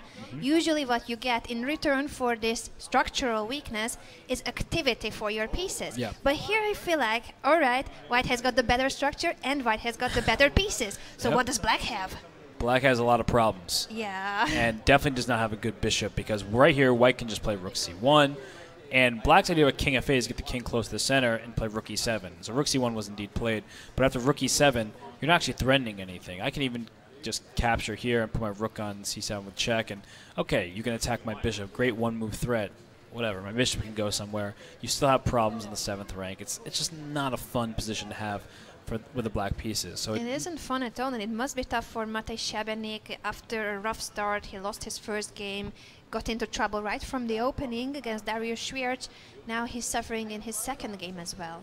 Yeah, and Forrest Chen lost his first game, and right now there's a tactical motif at play here. And he went to queen d3, hitting, it's double attack, knight b5. And the problem here, so queen a4 is played. Now, ideally, from black's perspective, you trade everything off and just go bishop d2 and win this pawn. But If we did not see Yure's game yesterday. exactly, we did see Yuri's game yesterday, and Yuri knows this very well, that unfortunately after c6, you take your pawn, you're not stopping that pawn from queening. But in this case, it would be Yura who promotes the pawn the same way. Exactly. He's learned his lesson. That's the Yeah. best thing about chess. You learn your Exactly. lesson. It may be a tough defeat, but you swallow it, take in the important points, and then use them yourself. And if black had one more move, bishop d6 would just be a draw on the spot, covering the c7 square from allowing white to promote. But unfortunately for Forrest, he was forced to go queen a4. And after queen c4, now there's the threat of knight d6. So,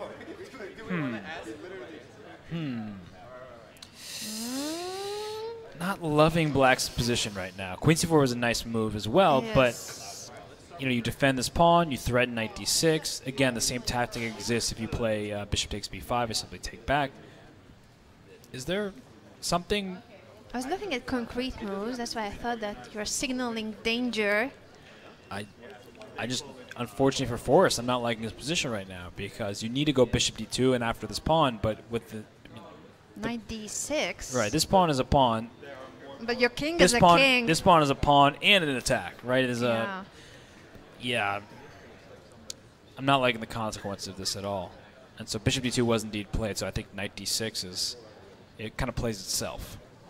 There it is. I mean, played almost instantly. So this is a very bad position.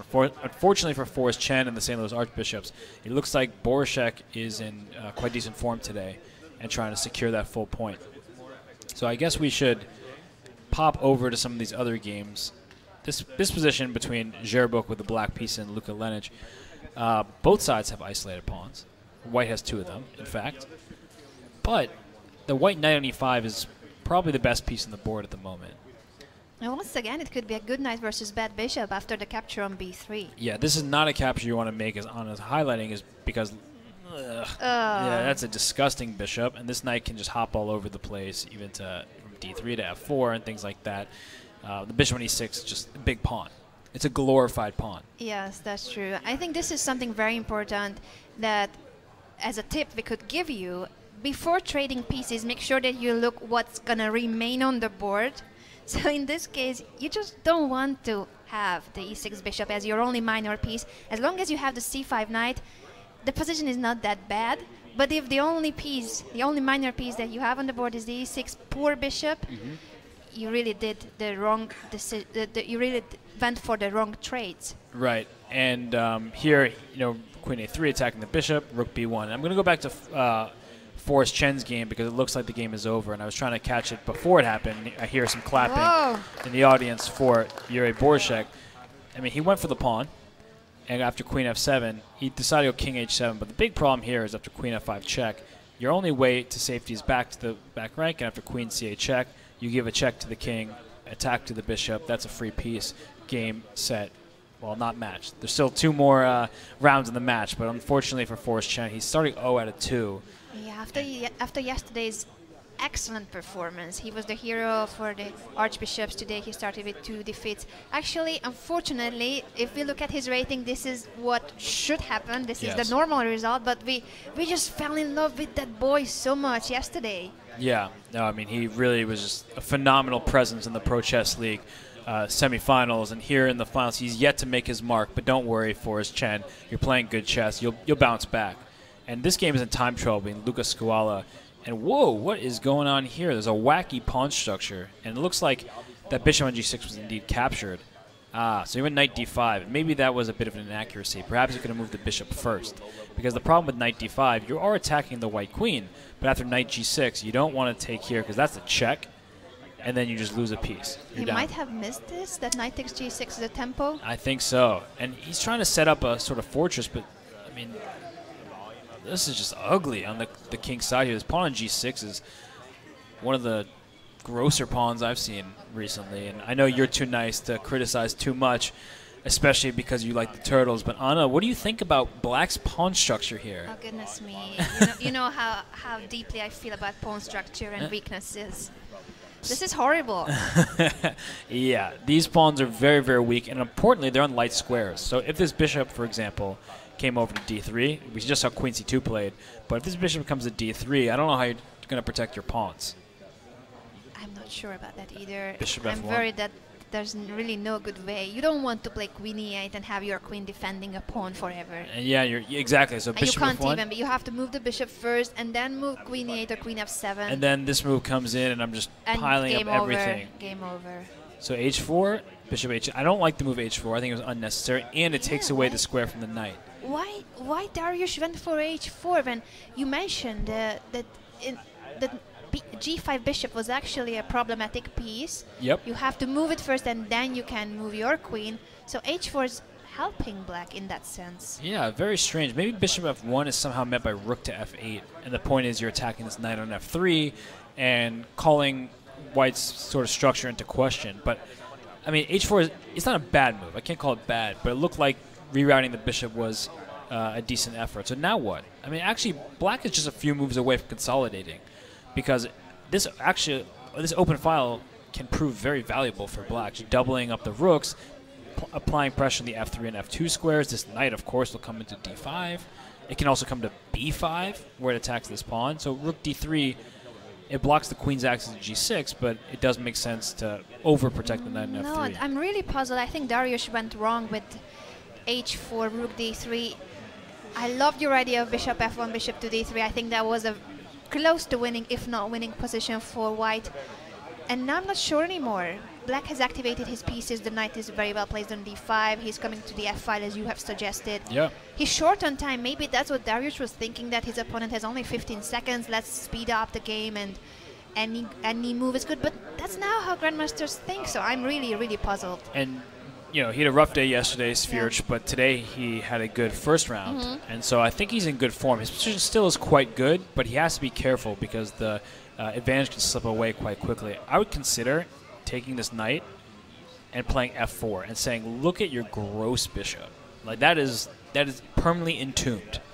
And now I can move my knight all over the board. I have to be careful about sacrifices on the square, but that bishop is a very, very bad piece. So I've used the word gross a couple times. And there it goes. All right, so it is still good for white, but somehow we just thought that bishop f1, bishop d3 was winning on the spot. You would have collected the g6 pawn, and more importantly, attack the king and then collect even the h5 pawn. So it was game over if the g6 pawn fell. Yeah, and you can't sacrifice now because bishop f4, gf4, rook f4, there's knight g5 check. Well, maybe you can because this pawn h4 is still quite weak. So, I mean, expect the sacrifice. It's coming. Bishop takes f4 is coming very shortly, and the knight does well to protect the h4 pawn, but there's all this counterplay on the king side, and you know, maybe you... There it goes, bishop takes f4. This is the most exciting game we've seen thus far, and look at that happen. So now there's ideas with rook g4 check, and I mean, you got to be very careful here because white can just collapse. Look at the time situation, 25 seconds and counting down. I'm worried about white's position here. Rook f1 may be a defensive move, rook g4 check, or g5. Some ideas with g5 are also possible, just further opening the position. Queen to b4, I'm not sure about that. Queen was supposed to go toward the king's side. You know, he's pawn hunting. Queen takes a5. Just keep gathering pawns All up. right, he just wants as many pawns as possible instead of going for the king immediately. I like it. He's greedy. 9 seconds for Sphere. Perhaps you're no, right. this It's is better bad. to be greedy than go for something that was not working with rook g4. Queen a1, interesting move. I'm not sure I believe in it. Okay, queen He's c1. coming back to the king's side now. Queen f4 was a threat. But this knight is now going to come to f3, and now with only one rook, it's much harder to What actually if it launch takes, an yeah, attack. he Oh takes boy. another pawn. I was Oh like, boy. why not? Yeah, that's a lot of, so many pawns. Now he might consider pushing.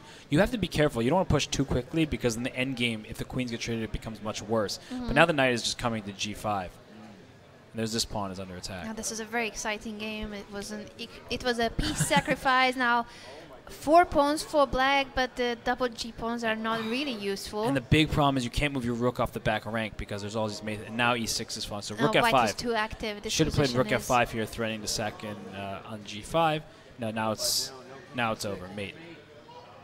Now that's a very nice finish by Svirch. I think that Skuhala had made the right sacrifice at the right moment and had a great opportunity, but then he got too greedy with the pawns, didn't get enough counterplay. That's a phenomenal ending there for Daro Svirch. Congratulations to Dariusz Svirch. He scores yet another point Wow, I mean for his team. This was one of my favorite games in the entire Pro Chess League playoff, so that was very exciting. I'm glad we got to catch that. And Luka Skuhala should be proud of himself because he was playing a very, very strong grandmaster. He had a terrible position, and he almost flipped the script and ended up with a full point because it was very close. And here, Varakobian up 2 minutes on the clock with Mate Shebenik having 10 seconds. And we've reached an endgame where Akobian's up a pawn, but his knight is a bit awkward, so he might have to retreat his knight to c2. Well, I guess he could keep his knight there for a little bit, but that knight's awkward on a6. I don't love it. So how can he reel in the full point here? I think knight b4 check. And if king c5, maybe just put his knight on c2. That makes sense. And if you go knight c4, you could probably end up just even taking it. I'm going to keep the game current because they're moving quickly. There goes knight to c2. I'm predicting either really good things or really bad things. So Akobian is doing very well with his time management. It's almost 2 minutes for him and 6 seconds for Mate Shebenik. And if you're black here, so what white wants to do is use this a pawn as a decoy. Want the king to go back, and my king will come to d4. I would leave this pawn because how is white going to push it forward? See Don't like this Akobian decision. on the camera. No, this is very bad. King to c3. Look at this king. It's going to move like a bishop. It's going to move like a bishop. King d4. It's getting there. King. You were right. I would go king e5 here. I really think king e5 might be the best move. Because how are you going to stop me from king e5, knight d4, king f6? Exactly. That's a more important pawn. There it is. And there he goes. So the pawn on f7 is the pawn base, which makes it essential because this pawn's not just falling. This pawn and this pawn as well. So knight d4 here. Knight d4. This is very instructive. A very instructive, very well-played endgame by Varakobian, which will mean yet another point for the archbishops who lead with a point by now. That will be a 2-point lead after this victory. Yeah, and here just taking on f7. Now you're threatening king to g6. King g6 is plenty good here. And the problem for black as well is that the king on d3, once I go knight d4, you can't actually attack my pawn right away because the e2 square is covered by my knight on d4. And if the king goes to e1, then I just start rushing this f pawn up. This is over. King takes this h6. is game over. How many pawns do you need, right? 2 extra pawns seems like enough. Bring your king here, and then push this one home in the near future. So a very well played finish by Varujan Akobian.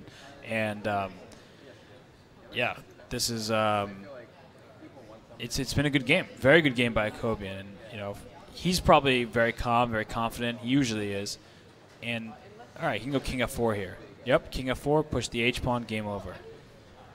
So, okay, very interesting fight by Šebnik here. The problem is king can't move. He can go, well, I guess he can go to g2. His bishop is very far out. So this has to be lost, but he's still fighting. He's fighting very well, but the second pawn comes down. The game is now And there was a over. draw between Jaroslav Žerbuk, and now Kobian won as well. So the match is over for now. This was round 2. 2 more rounds to go. Wow, and I can hear in the background Grandmaster Alejandro Ramirez, the coach of the St. Louis Archbishops, very happy. And this is a great finish by Kobian, a really endgame skills on full display, because Jaroslav Žerbuk and Luka Lenz drew their game. We saw it earlier. It looked like it actually got kind of exciting, where we thought that maybe white would be left with the knight. Instead, black was left with the knight, and things opened up a bit, but it looked like both sides defended well.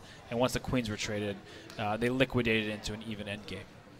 So just to put the final position on the board, it looks like Jaro ended up getting his material back, and with this ending, rook and 3 pawns against rook and 3 pawns, this is a theoretical draw. So it's not that easy for some players who are not so familiar, but at the grandmaster level, the point is that you're not making any progress. Even without this a pawn, it's still a theoretical draw. I was going to say that, but then you would play on if then you have 3 you pawns. Even if it's a theoretical draw. So it's 5-3 in favor of the St. Louis Archbishops, the only American team that made it to the finals of the Pro Chess League. Yep. How do you feel about that, Robert? We are playing in San Francisco. Well, I think that St. Louis, despite their disappointment from yesterday's result, they came ready to play today. We heard them cheering beforehand. They were pumping each other up, and they're playing very well. So you have to respect the level of play that they brought today with Daro Svirch, who did not have a good day yesterday. He lost one game on time. He lost that critical round 4 game that really was the final game of the match, 8.5, 7.5 defeat. Yeah, and that's so painful. Then you need to go to sleep and try to forget about it, but you don't forget it. Good luck sleeping, right? That's the first step. And here today he's 2-0, right? So he's rebounded very nicely. He's playing well. And Forrest Chen, on the other hand, who was 2 out of 4 yesterday with all 4 draws, drew all grandmasters in his path. Today he's having a rougher road, and 0 out of 2 against the Turtles. 2 defeats, yes. Yeah. But I think that's a bad sign for the Turtles, is that they have the 2 wins against the board 4, and yet they're down by 2 games in the match. Exactly. So what's failing on their team? Matej Šebenik started out very badly. He also lost his first 2 games. Yes. And Lukas Kuala, their board 4. So they have actually 2 players on the Turtles that lost altogether 4 games. Yes. That's a lot. That's a lot. And when Varujana Kobian is putting on a clinic and leading his team to victory, things are going well. Robert? Yes? Key moment of the broadcast. We have a special guest being interviewed by Alexandra. You guys asked for it. I'm here with fan favorite Mike Hummer, the manager of the St. Louis Archbishops. Mike, how do you feel about hopefully becoming a Twitch emote? A Twitch emote? I never heard of it, but I like it. I like it. If you had to do a face right now and let it become your Twitch emote, what would it be? Great. Your team played a really good round. What did you think of Darius's game? It was extremely exciting. Yeah. Daro's been playing great. He's been playing a lot faster. He got in a little trouble at the end, but he recovered and got the job done. Who do you think is the strongest player on your team in terms of time pressure towards the end? They all play pretty good. I'd have to say Varuzhan. Nothing gets him down. You made a great choice for your 4th board. Forrest's been having an incredible performance. How are you able to recruit him? How did you find him? Well, it wasn't all me. We have a data analyst, Jacob Wilkins, and we were in communication, and he was like, let's go with Forrest. And I was like, all right. Anything else to tell your fans? I don't know if I have any, but check out The Meaning of Life Revealed. Just Mike Hummer, Meaning of Life Revealed, and it's a great video. Thank you. Back to you guys. Mike Hummer, we are a fan of you, and you have about 5,500 fans right now on Twitch listening to you. Wow, that was something. I don't think I've been this entertained since I've watched a comedy sketch, and he is just off the cuff. So, Mike Hummer, the St. Louis Archbishops, looking good in the first half of the 3rd place match in the Pro Chess League playoffs. And with that, we're going to take a quick break. We'll be back as round 3 gets underway. halftime, Robert. It's a lead for the St. Louis Archbishops. We have just listened to their manager. An emote is on the way. I see there are clips already on Twitch. What do you think of the match? The Twitch chat was going crazy for I the manager of the know. St. Louis Archbishops, Mike Hummer. And So he says he doesn't know if he has fans. well, he doesn't know, but he definitely does. But what do I think about the match? I think that there's a reason why he's so happy right now. They're up 5-3, the St. Louis Archbishops are, and they've been led by Varuzhan Akobian and Dariusz Svirich. They both have 2-0 scores, if I'm not mistaken. Yes, they do. So they're leading the charge for the Archbishops, who had a tough day yesterday. Varuzhan Akobian actually did pretty well with 2.5 out of 4 in his match versus Armenia yesterday, but unfortunately Dariusz Svirich was the victim of 2 pretty devastating defeats. And so Dariusz has turned things around today, and as we see the round 3 pairings here, Yuri Borishek, who just demonstrated some great technique against Forrest Chen, he gets to play Varuzhan Akobian. We have Luka Lenic playing Dariusz Svirich, and that's a big boy matchup there because Svirich has turned things around today. Lenic, your favorite turtle. Is he your favorite? Well, it's so difficult to pick. I like all of them. They're nice guys, and I knew them since I was like 15 years old. Yeah, so you have to pick a favorite right now because I'm asking you to. So Oh, no. okay, so your favorite is Matej Šebenik, and he's playing Forrest Chen. Okay, Mate. And there's Lukas Skuala playing Jaroslav Zherbuk there as well. So I think this particular lineup in round 3, as we look at the pairings on screen here, I really like this for the Archbishops. I mean, the Ljubljana Turtles have been kind of underestimated all year, and I don't want to play into that too much. But as I actually look at the individual pairings, Akobian is as solid as they come. He's just renowned for his, he grits out those endings. We saw him just win one. Very beautiful endgame technique against Šebenik. Perfect technique. Šebenik has been in a difficult spot today, and I think this is Forrest Chen's time to shine. Right? He's lost both his games as Šebenik has, and it looks like Forrest Chen's game is actually underway. There they are on the camera, and I think that was a very good observation that Forrest Chen should use this moment. Matej Šebenik has lost his first 2 games. He's clearly not in shape. He's a very strong grandmaster. Over 2,500, Forrest Chen. With his very, very low rating. That boy plays so much better than his rating. It's like a joke. What is 1,900 for this boy? Yeah, no, I mean, of course he's much stronger than that. But if you look what just happened in this game, Šebenik played this d6, e5 move. And now the queens can be traded early. And a lot of... clicked the wrong button. This mouse, it's like a very high-tech mouse. So you I click know like we have these gamer mice. You click a side button and it changes things. But okay, anyway, I'm back to the game. But the point is, players don't like moving their king, right? But if the queens are traded, your king being in the center is not a big deal. And grandmasters do this against slightly lower-rated players or much lower-rated players because they say, we're no opening theory. I'm just going to beat you in a neutral position. So Forrest had no interest in that, and he decided, I'm going to keep the queens on the board. And he's playing chess. So far, very normal. White has a beautiful center.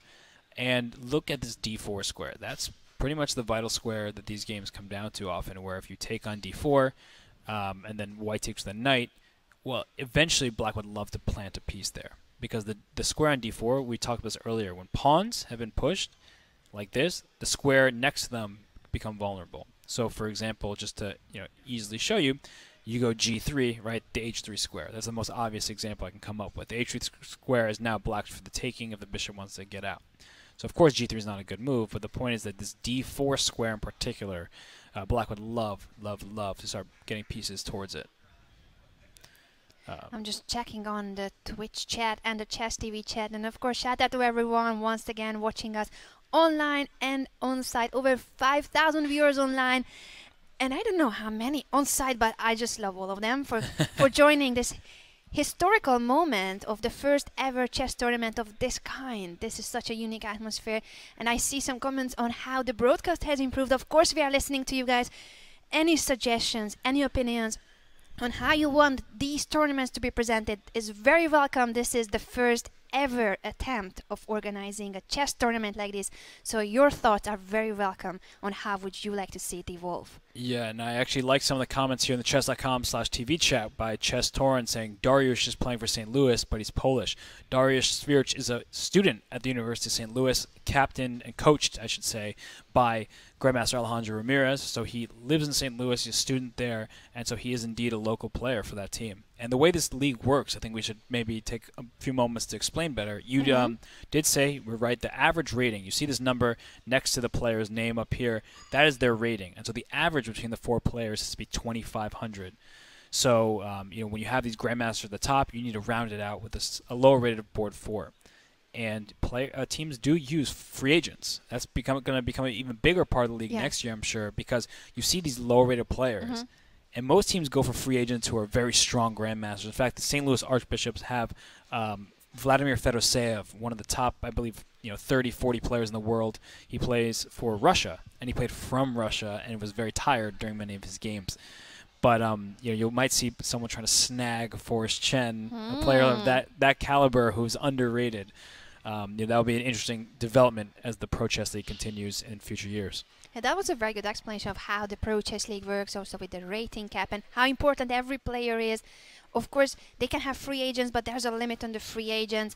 We just love the fact that all these teams, they need to be either from the same city or very closely nearby. So it's basically like a physical chess club that they should have. They should be from the same location. 1 free agent per match. That was the rule for this year's season. And actually, all the players who are here, I believe, are from the city or nearby where their team is from. Exactly. And so you've seen that particular note between with the Ljubljana Turtles and the Armenian Eagles, because they're very good friends. They've known each other for a long time, and it's you can feel it, right? You can feel that vibe between teammates. And this game has progressed a little bit, where instead of allowing black to capture on d4, white pushed the pawn to d5, so keeping the pawn structure fixed. And the key here is this bishop. It's pretty bad for the moment. It's that King's Indian bishop. It's stuck behind a wall of pawns, in particular this pawn on e5, and if you could throw this pawn off the board, which sometimes you'd like to do, then this bishop gets open. But it is very early stages of this game. Black will eventually try to play f5 to compete for the center, and I think this is going pretty well for black at the moment. I think so. The bishop takes c5 has just been played. What do you think of this trade, giving up the dark squared bishop? Yeah, I think it's a good decision, because at this critical moment here, if your bishop's under attack, and you definitely don't want to give the bishop up on the e3 square. But if you move it, I mean, there's not really a great square to move it to. If you go to bishop g5, I'll just go f6 and attack your bishop. If you go backwards to d2, then I'll just go f5 right away and start piling pressure on this e4 square. And if you take on f5, my bishop takes, you'll see my bishop attacking your queen with tempo. So I think this is natural, and knight e1. So this knight will find itself to d3, and very importantly, this bishop is still not very good. It's stuck behind the pawn. So leave this pawn here forever. If you're white, you just leave it here. You make moves like knight to d3, let's say, putting a rook to d1.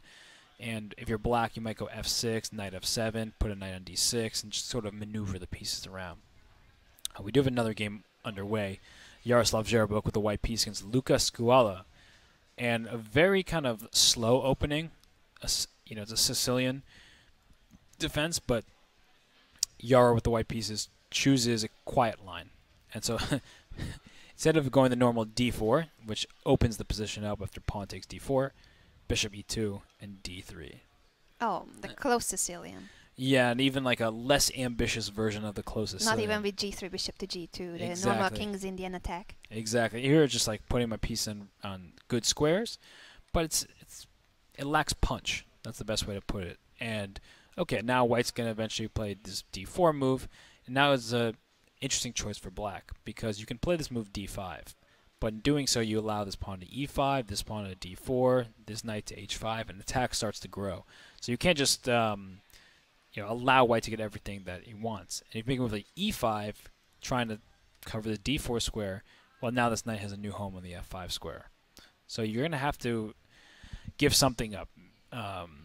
You can't keep everything under control at the same time, because otherwise white's just pushing forward in the center, which is not the end of the world by any means. You can play a move like rook to c8 and just anticipate the move d4. But I don't know. These positions feel like it's always difficult for black, because you need to figure out your timing very well.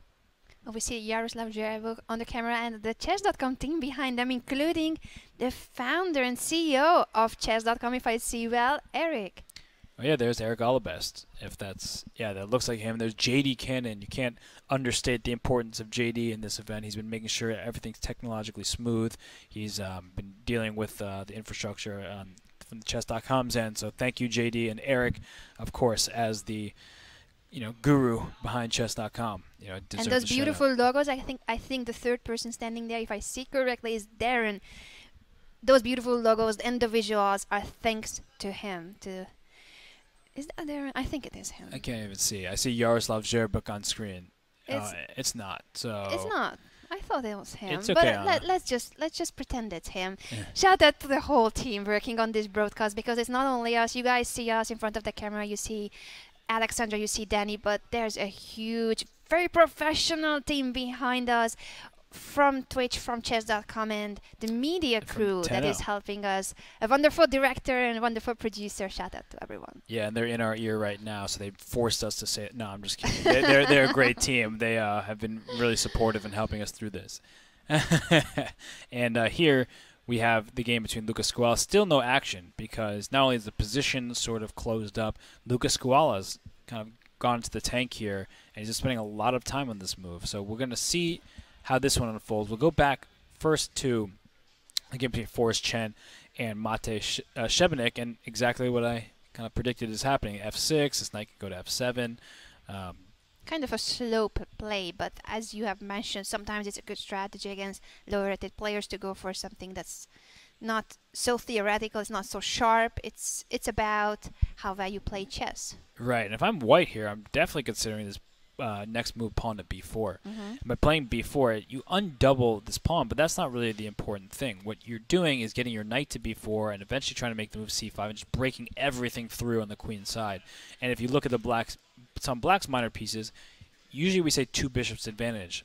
I think it might be a bishop disadvantage in this one, because this bishop is, like, I mentioned this earlier, it's a glorified pawn because it protects f6, it protects h6, and does nothing else. Yeah, unfortunately for that bishop. Yeah, and we do have a game between Akobian, and I'll flip this board here. I've learned my lesson. Akobian and Yuri Borishek. So Yuri with the white pieces, and Var going back to his roots with the French defense. He's switched in recent years to Caro-Kann. I love that. Yeah, you're making you happy here. And we see this variation of the French, where the idea is that white is sacrificing a pawn on d4 but getting quick piece play. And so bishop to b3. You can castle and play knight b3, but bishop b3 and knight c4. Attacking this queen on d6, so it moves back. And the pawn on d4 is not easy to keep defended, because you can't make this move e5, as both knights for white control the square. And how does black develop? You can play knight f6, of course, is a very natural move. But eventually this pawn will be gobbled after queen e2 and a rook to d1, for example. So the extra pawn is not going to stay there for long, and if that's the case, then Borishek should be able to continue and push forward, because once that pawn is recaptured, white's a bit ahead in development. So still a very theoretical position. I wonder why Akobian took so much time, but as we mentioned, sometimes when grandmasters know the opening so well, they simply think because they are choosing between variations that they know. Yes. So it's not that he doesn't know the position. He simply knows so much about these positions that he has to pick which variation to go for. Right. I just see a message in the Twitch chat here. Is it the final match? No, it is not the final match. This is a third-place match between the Ljubljana Turtles and the St. Louis Archbishops. The final match will start approximately 2 p.m. Pacific time. Of course, this is the third round of this third-place match between the Archbishops and the Turtles. And then later today, you'll see the Shangdu Pandas take on the Armenia Eagles after the drama that unfolded yesterday. We see Yuri Borishek on screen now, playing with the white pieces in this position that you're looking at. He didn't have a good day yesterday. We already highlighted some of the games where he missed his chances. Also today, in the first round, he could have won with that d2 move. So he has missed some chances. He must be disappointed, but in chess, you need to forget very quickly if you want to play well the next games, and let's hope that the players can recover from their painful losses and painful drops off half points, even if it's a draw. He missed some winning opportunities. Absolutely. And he has been playing well today, as you just reinforced.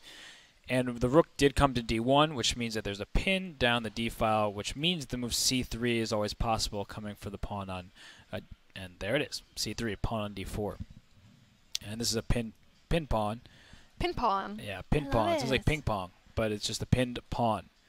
You say that 5 times fast. Pin Pin pawn. Pin pawn. Pin pawn. Pin pawn. Pin pawn. Pin pawn. Yeah, exactly. It's like pom-poms, like we're cheerleading. Well, you might be for the Turtles because I know that you're a big fan. I am, have no stake in this one. Are you sure about that? I'm sure. Robert, I'm you're sure. an American. This is the only American team. Let's just go very patriotic about this match. And you root for the Archbishops. I root for the Turtles because Slovenia is the neighboring country of my home country. That's Hungary. Yep. So actually, we have a lot of geographical. Can I pronounce that word? Yeah, you got it. Geographical. Yep. And cultural reasons to root for one team or the other. Yeah. I'm gonna pretend I agree with you, although I do, of course, I see your line of logic, but you don't want to take sides. I'm not taking sides. I'm not getting that chocolate right. Oh, chocolate. I wanted to bet. Oh, chocolate bet? Yeah. I'll just take free chocolate if you have it. Oh, so you are actually betting for the Archbishops. I'm betting on the Turtles. Well, I don't think you want to make that bet right now because it's 5-3 in favor of the Archbishops. And with this game here as well with Forrest Chen, I mean, I like what Forrest has done. This is a game that the Turtles really need to win. Šebenik is a much higher rated player. He's the Grandmaster. Forrest Chen, the youngster who's been competing very well. I don't really see many issues with White's position. In fact, White is very solid, has everything under control, and Black is the one who's got sort of lousy pieces for the time being. But that said, not really too many weaknesses that are exploitable. Not great bishop, not great knight, but this knight's coming here. And how is f5 played? The position is opening up. If we're going to say that the position was really closed and it was not easy to get to any target with such a close structure, but after f5, the f5 is going to open up, or he might push f4 and expand with g5, g4. Right, and so to kind of put that on the board, often Black likes to play g5, g4 and break open the king side and go king h8, rook g8 and get an attack going. So we'll see if that will be able to happen here, but that's what Šebenik needs to do because right now the position is very closed and he needs this win. I mean, they desperately need the win as a team. And they need Šebenik to start scoring. He's their board 3, but a strong grandmaster. Lost his first 2 games, and that's mainly the reason why the Turtles are trailing behind with 2 points. Yeah. No, he needs to get his act together very quickly. And here we see that Jaroslav Žerbuk with the white pieces still pretty closed. White has gained some clear space. Black, in his own right, has played c4, which restricts this bishop on f1. But at some point, White could even consider playing b3 to open up this bishop. And, what can you do if you are Luka Skuala here? I don't like the move d5. It looks like it gains more space, but it closes this bishop in forever, and after e5... No, yeah, French defense with very bad pieces and the king side attack for White. Also, his time management is very bad. I must say that. He's got half the time of his opponent, so you shouldn't think so much in a rapid game. And, well, I thought that might have happened. It's just me putting the moves I was just suggesting back. But, yeah, d5 is an idea that you want to play as Black because you want to play d5, expand the center, then maybe even consider going on the queen side because that's where your play is.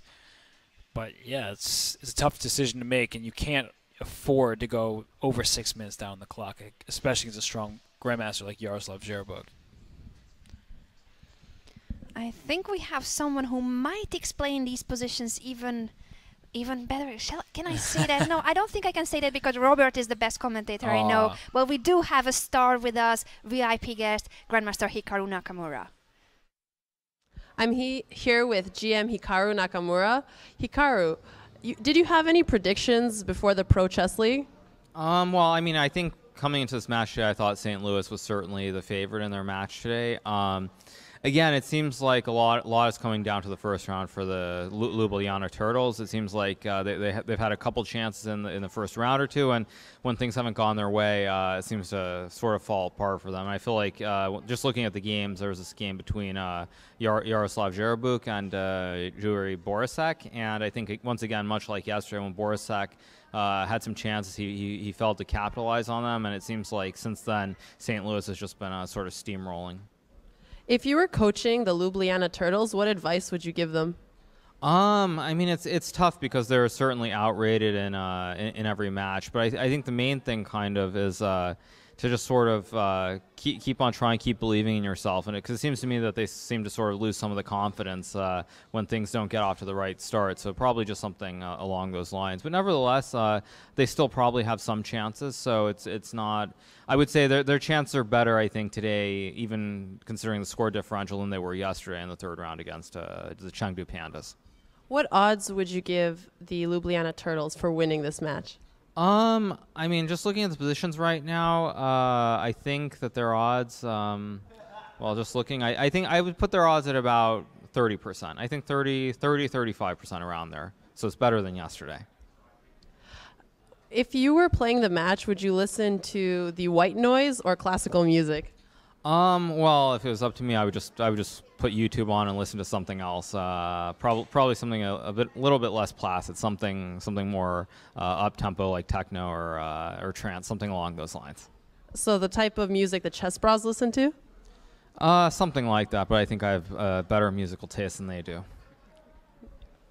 Do you have anything to say about the current positions? Yeah. So I mean, just looking at them, it looks like Srebrnik has pretty good position. I think he's probably going to win against Forrest Chen. Looks like if he is able to go like FE4 and Knight G5, I think he's going to get some sort of an attack and probably win that game. It looks like the game Skuhala against Jerebuk, I mean, I think Yaro is fine, but I think there are going to be some opportunities there as well. So it's all going to depend, I think, on those two games, because the other games look pretty balanced. Swirtz against Lenich looks balanced. Borisek against VAR looks pretty balanced. Although, I mean, it is messy, which is good because they are behind by 2 points. So I think they could get some results in those games, and I think it looks like they're doing pretty well. But I think the key is going to be that game between Jerebuk and Skuhala. If they can somehow get a half point or even a full point out of that, then I think they're definitely going to have serious chances going to the final round based on the other positions. Thank you. Back to you guys. Interview with one of the best chess players in the world, Hikaru Nakamura. It's great to see him here in San Francisco joining us for the show. He's world-renowned for his talents, especially, of course, he's a great classical player, long-time show, but in the speed chess, he often is second to, well, maybe only Magnus Carlsen, but a really great force in the chess scene. Exactly, and he also competed in the Pro Chess League last season and this season as well, but his team did not make it to the finals. He was asked yesterday by Alexandra which team he would pick from the 4 that qualified, and he went for the Turtles. And I know he said he would not with the St. Louis Archbishops, so it's clear who he's rooting for in this match. You have a compadre, if we will. Pulling Mike's leg a little bit with that comment. Yeah, Mike Homer probably wasn't thrilled about it, but he probably took it in stride as well. And in this game here, speaking of taking things in stride, there was a pin along the D file that's been in place for a long time, as we've seen with Juri Borisek, and he just took a bishop on B6. And by taking that bishop, he's freed up his attack on the D4 square. So if we see what happened, he put his bishop on C2, which is a very good move because the knight on F5 was indeed protecting this D4 square, overprotecting. There's a lot of protection. The bishop C2, rook E8. So the idea is now if you take on F5, I take back with the pawn, and then rook attacks the queen on E2. So you don't want to do that quite yet. B4, bishop E6, and B5. So removing the guard of the D4 square, takes, queen takes, and now you can just gobble up this D4 pawn. And I think that black is doing okay here, just because white may have overextended a little bit on the queen side, right? This pawn on B5 can become a target, but at the same time, with the two bishops, and especially if this rook comes to D4 and can swing over to the king side, there may be some great attacking chances for Juri Borisek. Yeah, I mean, I don't know. It looks the two bishops. Oh yeah, well this position, but it's the French with the black, so I'm very biased to actually evaluate this position. you're biased towards black, even though a turtle's playing as white. I know. So maybe your bias cancels out, and now you're looking at it objectively. Actually, that's very wise. So let's just pretend I'm objective. Yes. I'm looking at this position. I don't know who the players are. I don't know what opening it was. And I like white's position. Yeah, the two bishops, right? Yes. Yeah, it's. I mean, this bishop can come to d7 with a tempo on the pawn on b5, but at the same time, white can always protect that with the move pawn to a4. And there we see Borshek. He looks really calm. He's your favorite turtle. Let's just talk about the turtles, the Ninja Turtles. I mean, he's Donatello, which is my favorite. His username on Chess.com is Donatello, and that is my favorite Ninja Turtles. I'm a huge fan of Teenage Mutant Ninja Turtles. For anyone out there, I hope you are as well, because they're awesome. How could you not be? Last time we commentated with Robert, he was sporting a Teenage Mutant Ninja Turtle T-shirt. I was, and I gotta admit, I love it. They are heroes in a half shell, so I gotta support them. But here's Borshek. Is that a yawn? Very sleepy. That's a very sleepy Donatello. Well, we'll see if he can use his brain here to pull off a win. This would be a big win for the Turtles because they are down 5-3 as we see on the scoreboard. They badly need those victories. Tell us why Donatello. What is it that you like about Donatello? As a Ninja Turtle or in this position? As a turtle. Well, what I like about Donatello is he's kind of the calm, smart one. He's like who's made fun of when you're younger, a little bullied a little bit probably, but then like at the end of the day, he's coming up with the great ideas. Whereas Leonardo is like the fearsome leader, but is also just like a little bit too brash and not really my ideal Ninja Turtle. But in this position, I just actually realized I was saying Bishop d7, but there's a big problem with Bishop d7. And this Rook on d1 is still a menacing piece because Knight takes f5. If you take on b5, hitting my queen, I simply take on e7 with a check to the king. And you just end up with a piece up. I end up with a piece up. So if Bishop d7 is not possible. And that means you cannot develop your bishop. You can't play b6, bishop b7 because of the queen on b6. So black is in some trouble developing his pieces. Yeah. And here's rook. I expect rook takes d4 to keep the bishop out of d7. And most importantly, with the rook on d4, you can swing over this way to the king's side. I mean, it just looks great for white. I see some Twitch fans talking in Slovenian or cheering in Slovenian. Guys, use your emotes. I really want now everyone to show us their support. Which team are you rooting for? Is it the Turtles? Is it the Archbishops? Make use of the Chess.com emotes. I will be spamming the chat right now. These are the Turtles. These are the Archbishops. I'm Danny Ranch. And there you go. Use those emotes. Show some love to those teams. Show your support. Look what you've started here.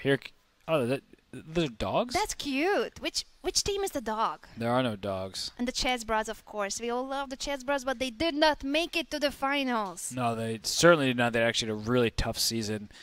We're not even close, really, to playoff contention. So, unfortunately for the Chess Bros fans out there, they struggled mightily. But we do have these teams, very worthy teams, still involved here. And what is going on in Forrest Chen's game? Because when Hikaru was doing his interview with Alexandra, I was saying, well, look at Forrest Chen's position. His opponent's double pawns. The bishop did get out, but the A file was white's for the taking. And after taking a e4, okay, his pawn on e4 is now under threat. So it was a weird configuration of the black pieces, but it's hard to defend this guy. So queen c3. Wait, what? So in fact, did not defend it at all because queen c3, knight takes c4. I wonder if somehow Forrest Chen thought he could take this pawn and offering a queen exchange. But if you take a peek, this knight is about to be overloaded. Knight f2 is check. If you take on f2, I win your queen, so that's not good. If you go king g1, you'll notice that there's a problem on this diagonal, and I take this with check, and then I take your queen next move anyway. So I'm confused by this queen to e1, but okay. And now e4. So black is up a pawn. This bishop, if the knight moves, the bishop could come to d4, and okay, e3 sort of plays itself. Up a pawn and pair of bishops, active pieces, and this e4 pawn is very strong. This is bad news for Forrest Chen. He had such a great day yesterday, but today it seems really, really difficult for him to score even half a point. Yeah, and he was sort of almost the hero to be yesterday, but I think he was the hero. I would call him. Are there heroes in defeat? Well, it wasn't because of him. He scored as many points as he could. Yeah, that's true. The loss definitely was not his fault, but he did very well. But unfortunately, from the team loss, and here I see 18 seconds left for Luca Scuala. Theme is his time trouble, and he's now gone down a pawn, but has some pressure. Has some definite pressure on the f2 square, and the queen e5 here. You're trading the queens off the board, which when you're up with material, oftentimes trade down, trade to an end game, and then win from there. But the problem is, if queen e5 takes, well, actually, I don't know what the problem is, because the g5 pawn's also hanging. I was going to say rook to d8, and once this rook comes, there are a lot of white pawns that are directly under threat. So you have to be very careful before trading into a rook endgame in this position. So Yaroslav Zherebuk, who is up nearly 7 minutes, because Oh my, 70 seconds for Scuala? yeah, this is Oh, really bad bad. news. Very, very Pawn bad down news. and no time. And a move like rook to e7 looks pretty good. He's got a weaker king and a pawn down and no time. Yeah. Could it be any worse? It probably could be, but it's pretty awful. This is a bad combination of events for Luca Scuala. And I think Forrest Chen also has not much time, but at least his position is, interesting. He's fighting back, and this move d6 is to get active quickly, but if pawn takes d6, is maybe there's an idea to bring the rook to the 7th rank, although that doesn't do too much the time being. Maybe just queen takes d6 is also possible. Trying to trade queens and say, well, there's not that much material on the board. I'm going to try to hold onto a draw. So queen f6 was played. A nice move, hitting this. Rook f1. Here it is Forrest Chen, who is struggling with his time management. Only 19 seconds left. Okay, so c6. So that invites the move d7. And it goes knight c3. I was thinking d7, but okay, knight c3 is perfectly reasonable. And now... 10 seconds. Oh my. Just move your queen. But he's losing his pawn on d6 now. Or it could Yeah, just the position is just bad, so actually it's not the time factor that will decide the game. Yeah, but he's trying to go knight d1. So he is getting a little bit tricky here. Knight d1 can be played. I guess bishop d3 is a good move. Playing bishop d3, offering the exchange of bishops. And, well, what can you even do after bishop d3? It might just be time to resign. Unfortunately for Forrest, then there's bishop d3.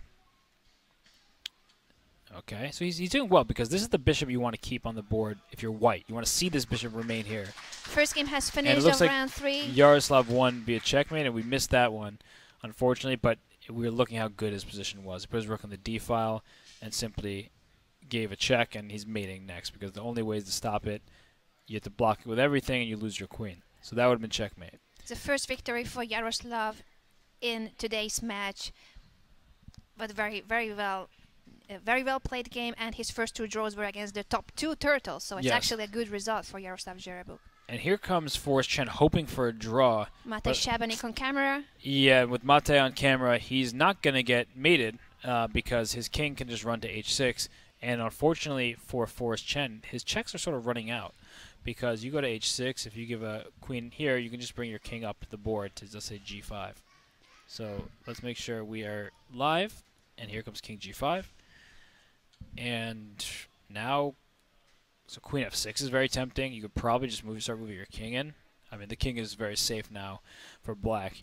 And they're not going to be perpetual checks. White's king is the one stuck on the back rank, which means queen d1 followed by f1 will also be winning. So this is quite straightforward. What? g4. What is that move? Desperation, but king f4. I would ignore, just bring the king in and try to win from there. Because also, now this is just a winning endgame. You can trade queens off, and then the king will just gobble up pawns. Mate is determined to win his first game today.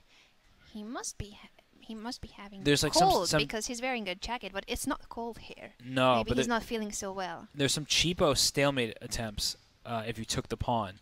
So he didn't take the pawn because now if you lose your queen, I still have a legal move.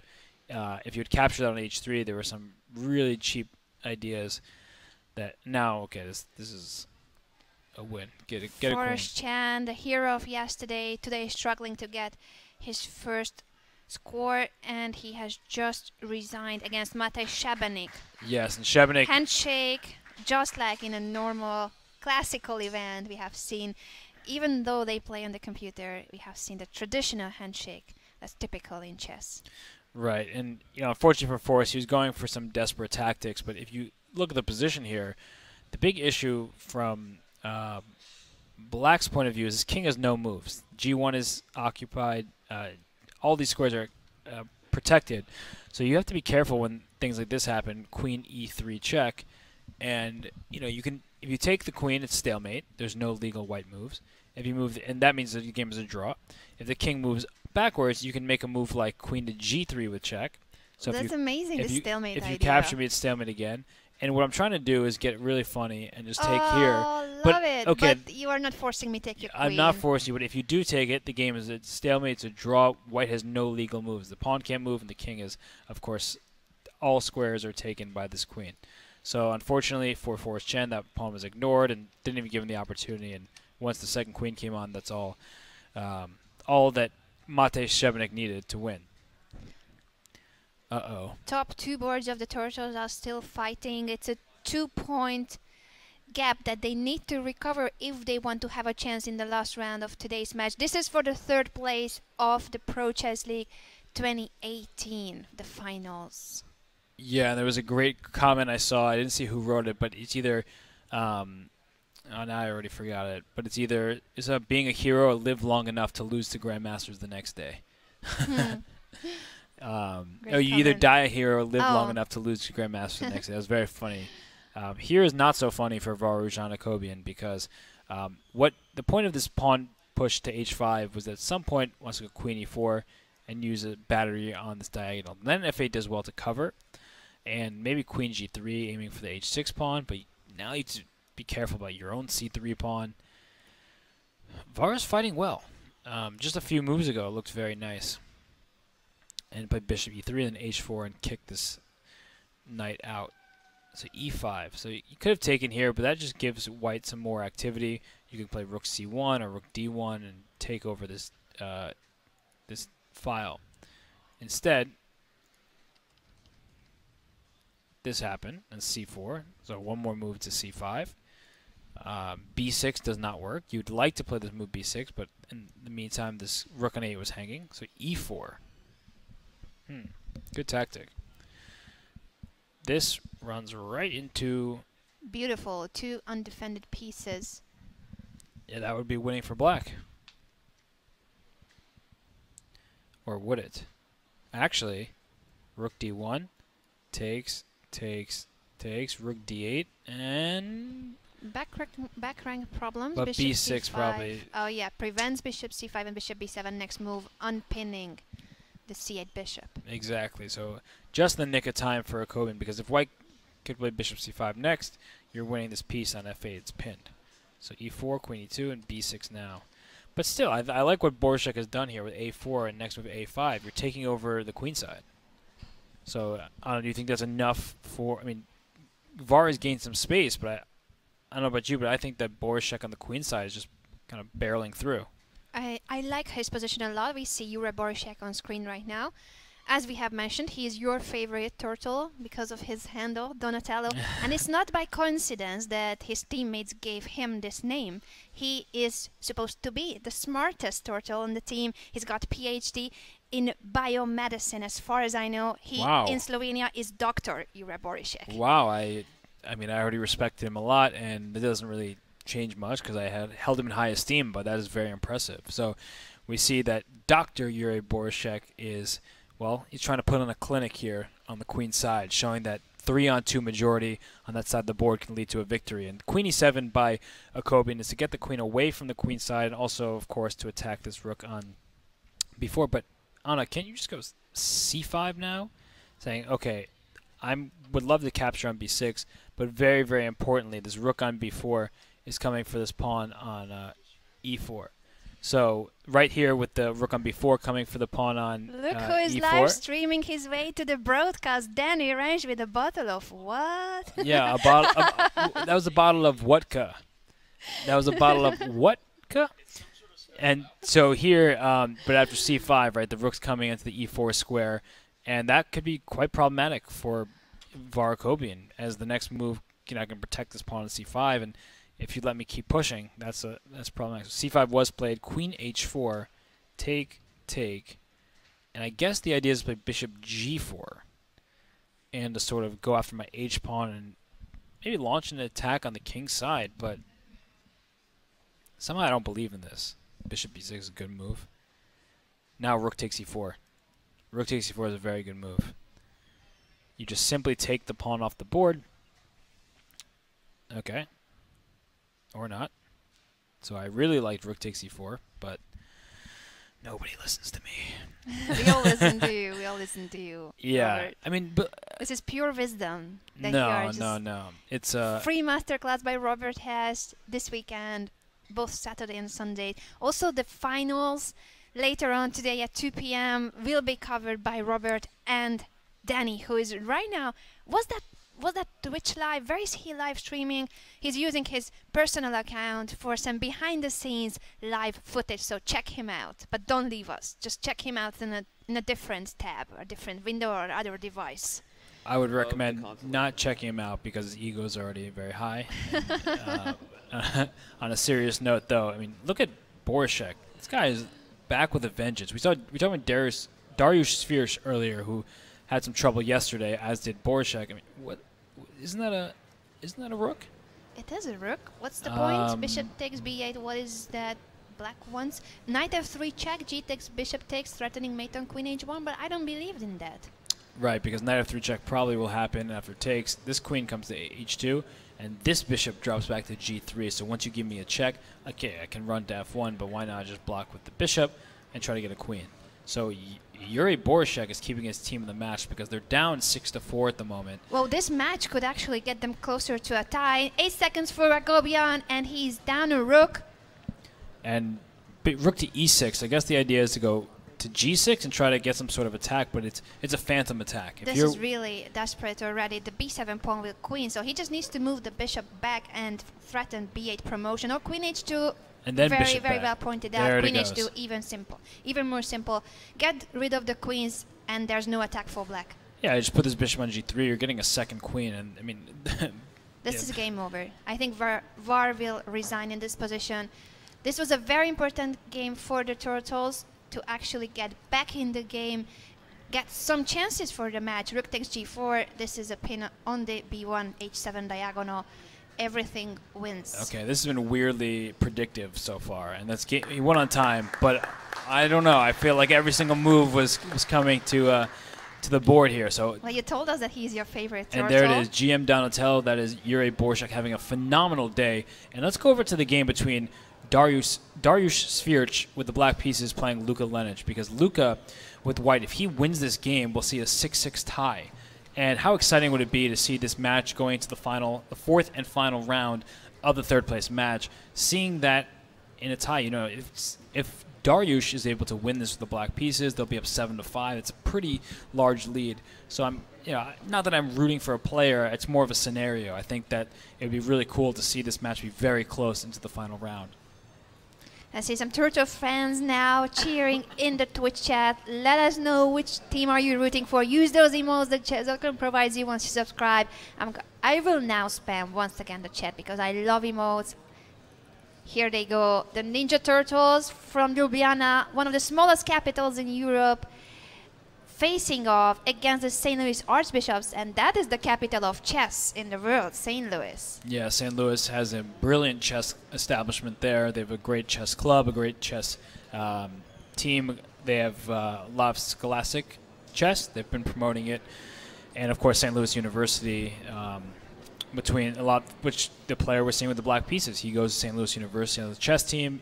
Yaroslav Zherbuk, who's also on the St. Louis Archbishops, plays there as well. So right now, Luka Lenic with the white pieces really, really, really needs a win. And I'm not loving his position. And it's this pawn on d4 that particularly bugs me. The queen on b6 and the rook on d8 will team up on the square. The move queen e4. Okay, if you let me go to h7, I'll be very happy. But I'll just block you with pawn to g6. And then play king g7 to make sure h6 is defended.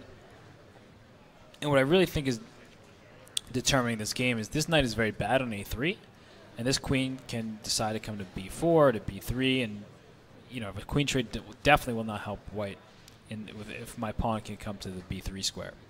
I agree with you. This is a complicated situation. We see the two players on the camera. I love this angle. They are really facing off against each other. They are sitting in front of each other with the computer screens in between them.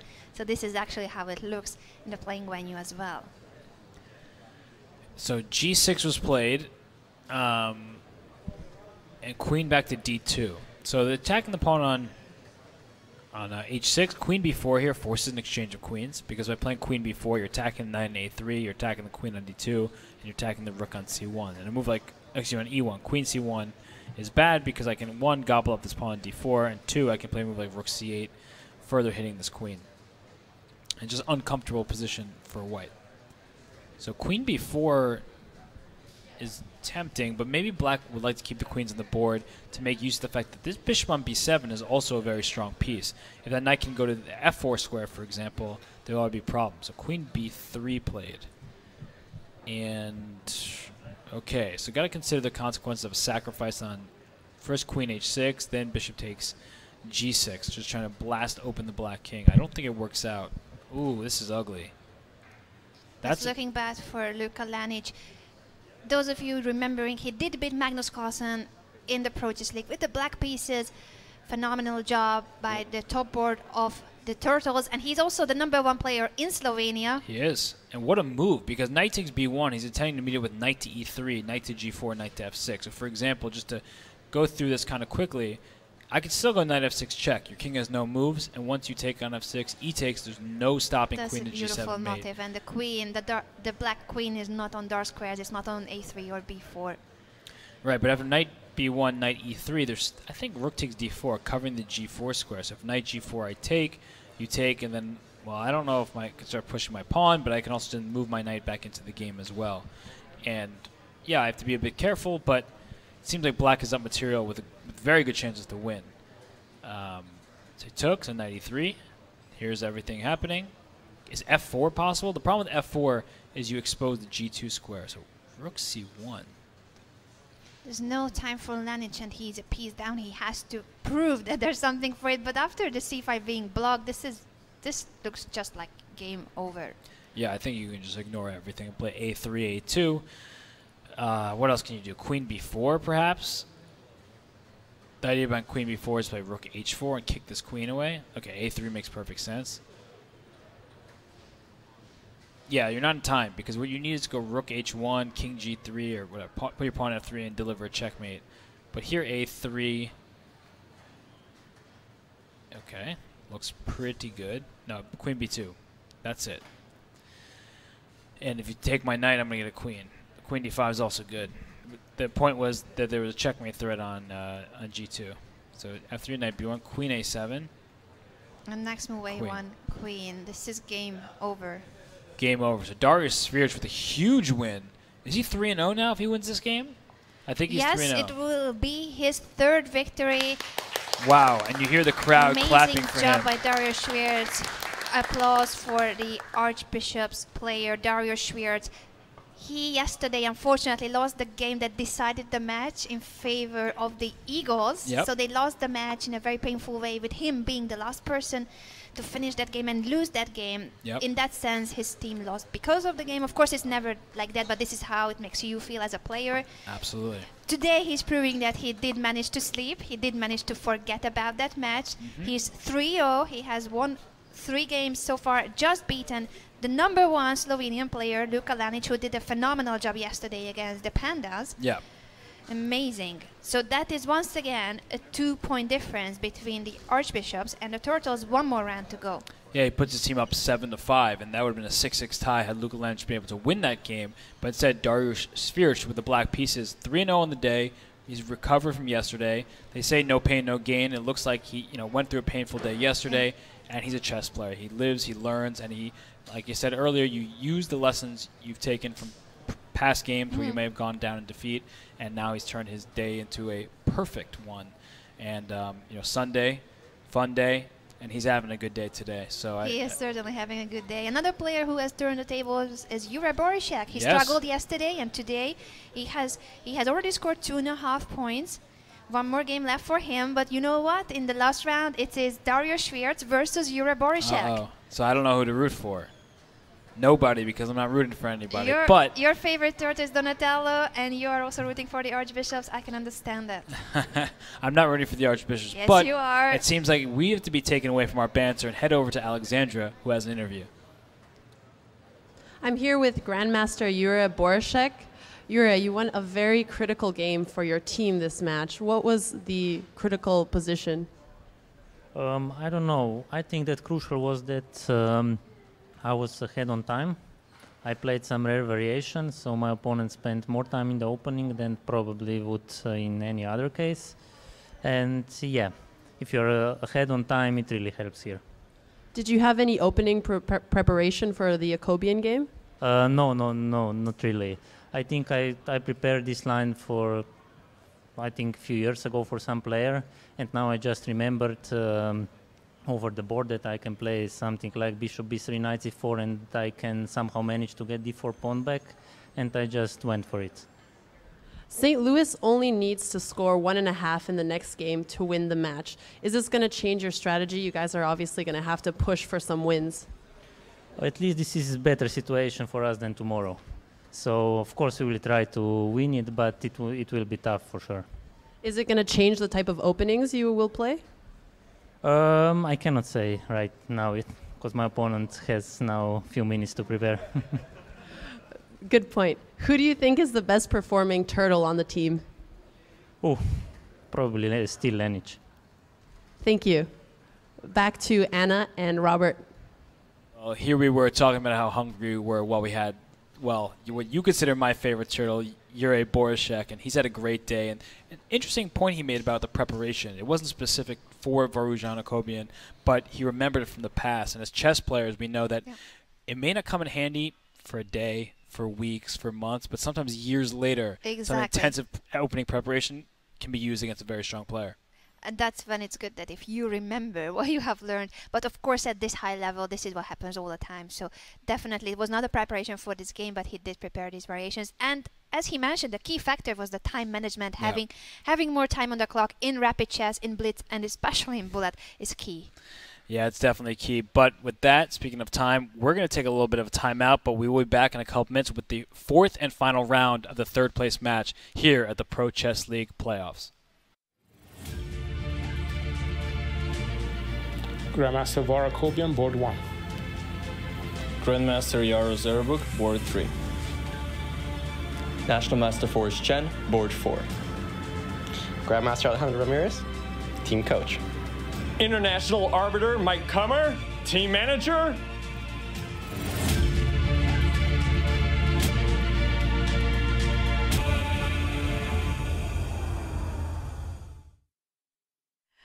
That was international arbiter and team manager Mike Kummer. And you guys have requested an emote on Twitch for Mike Kummer. Your wishes come true. It's already online. Is it? Provided by Chess.com. Every Chess.com subscriber to the Twitch channel can now use the Mike Kummer emotes. So while you were focusing on that... We need an applause for that. No. While you were focusing on that, I saw it said GM Forrest Chen. Also. So because of his performance yesterday against all those Grandmasters, it seems like he's been awarded a title, mistakenly, of course, but he has been proving his worth, at least yesterday. Today, unfortunately for him, he's had a rough day at the office. He's on the team that's leading. They're up 7-5, but hopefully he can pull through for his team in the final round because 7-5 seems like a huge lead with only 4 games total left, and they're up 2.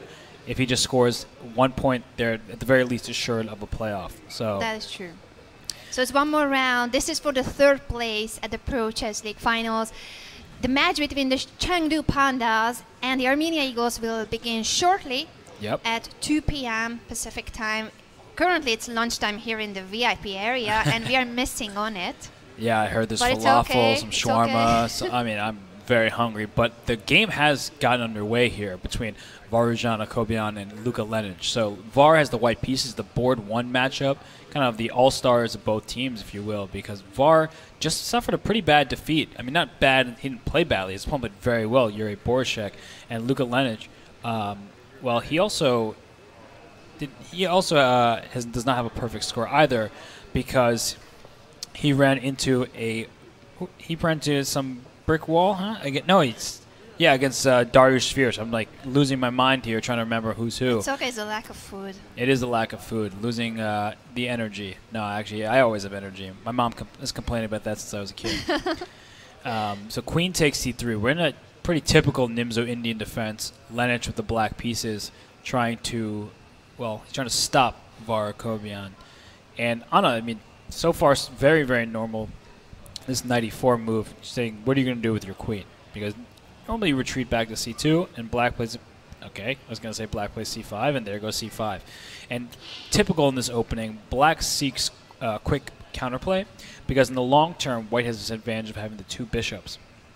And we saw yesterday a game where they went knight c6, and then eventually went queen a5 check, and after this c5 pawn. And I believe Luka Lenich was white in a game of like this. So now with the black pieces, he is doing the same.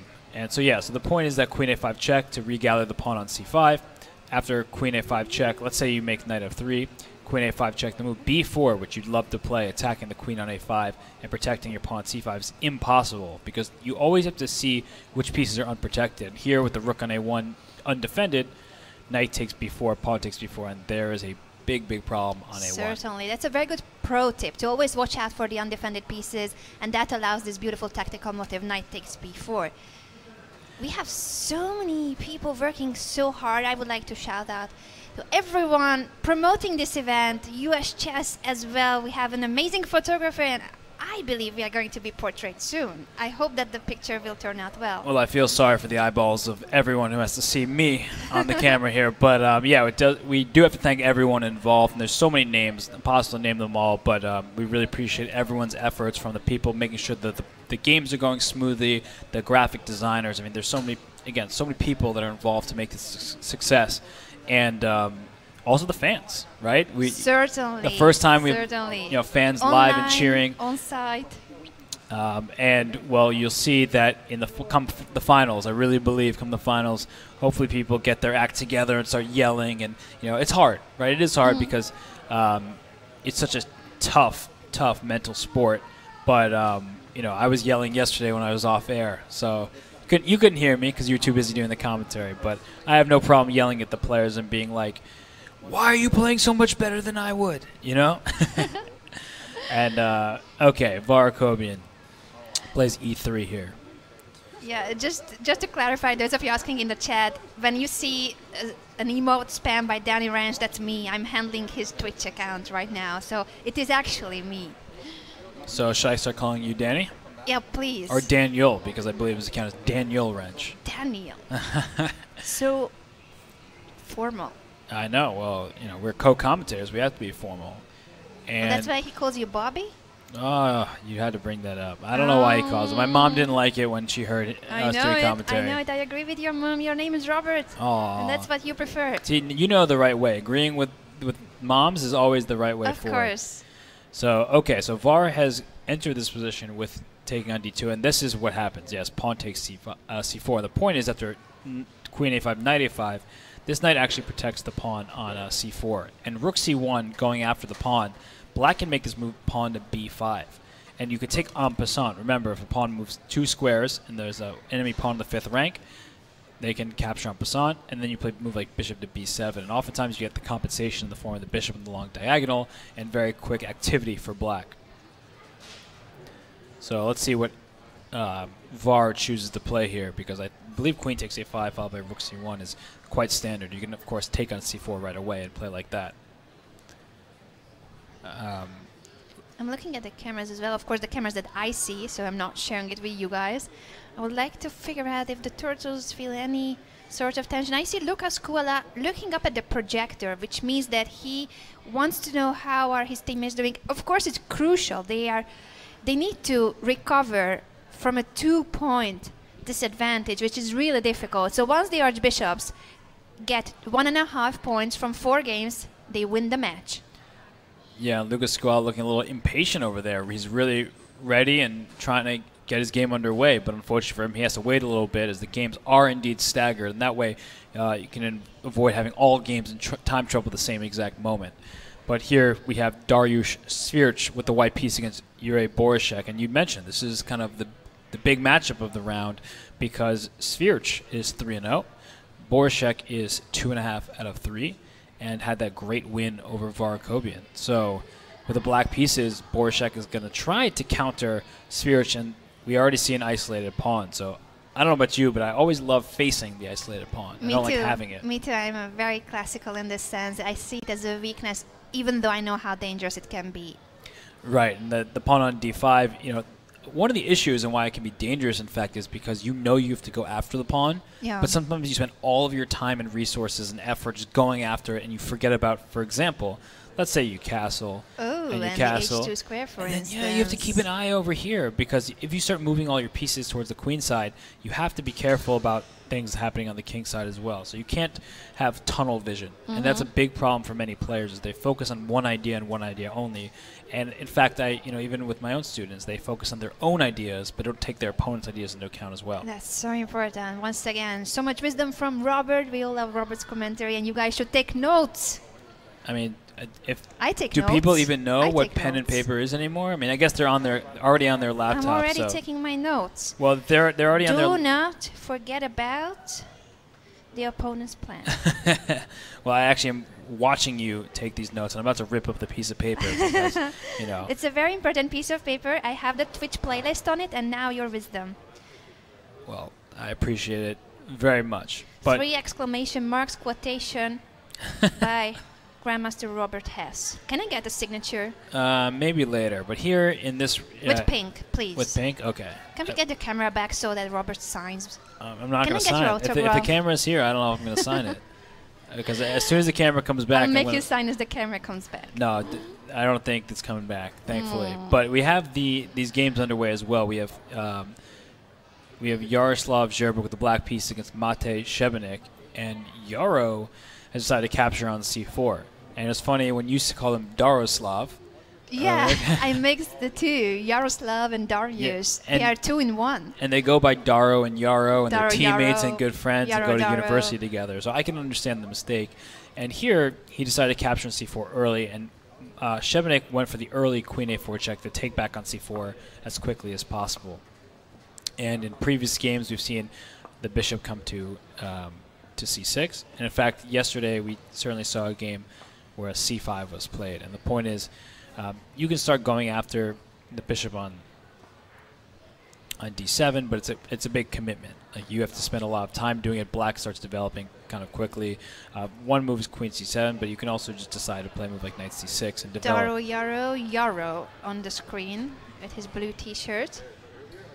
Yeah, he's got a blue polo on. He's kind of just sitting there contemplating the position or contemplating the meaning of life. I don't know what he's thinking about. And he works out. He did mention that he has just given an interview to Ben, Perpetual Chess Podcast. Shout out to his great work Ben and Johnson, those podcasts.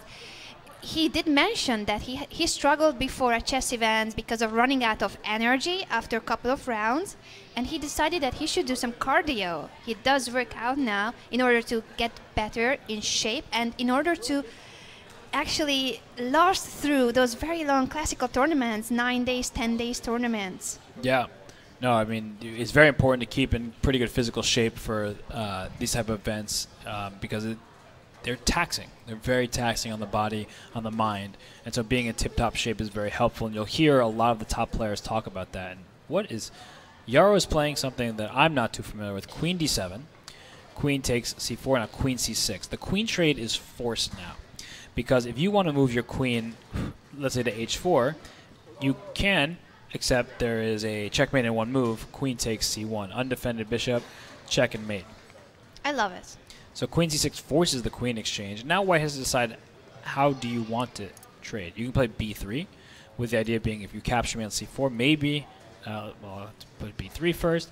I get a pawn close to the center, right? I've moved towards the center, and so I give black a 2-on-1 on the final 2 flanks of the queen side, but at the same time, this pawn on c4 prevents a knight from going to d5, so that is a benefit. Yeah, what you certainly do not want to do is queen takes c6. Do not force your opponent to develop his pieces. Exactly. And we were talking about that earlier about tension, when to trade pieces or when to let your opponent trade with you. And it's a good moment because by taking on c6, you allow that knight come out with a free move. Yeah, don't help your opponent. Whereas, if white went queen c3, kind of similar concept, you don't really want to take here and allow white to develop the piece for free either. So I expect the move b3 to be played, but I think this is an interesting opening choice by Zherbuk, trading the queens off, saying if you're going to beat me, you have to beat me in some sort of ending rather than with a strong opening and kind of out preparing me in the theory. So let's see what's going on here. This endgame between Akobian and Luka Lenic, it got all the way down here, and I think here it goes, rook c1, b5. So I predicted the line, and bishop a6. I think that actually is more precise. And the idea is to protect this pawn on c4, and so you've given up one pawn for that. So white has 2 pawns on the queen side to black's just 1, but that pawn on c4 prevents the b pawn from moving, which is very important, as eventually this rook and this rook will team up on the b file. So knight f3, king e7, and here VAR is sitting and thinking. And look at the time advantage, 4.5 minutes. What does that tell you, Anna? I think that's very good for Luka. It means that he is still aware of this variation.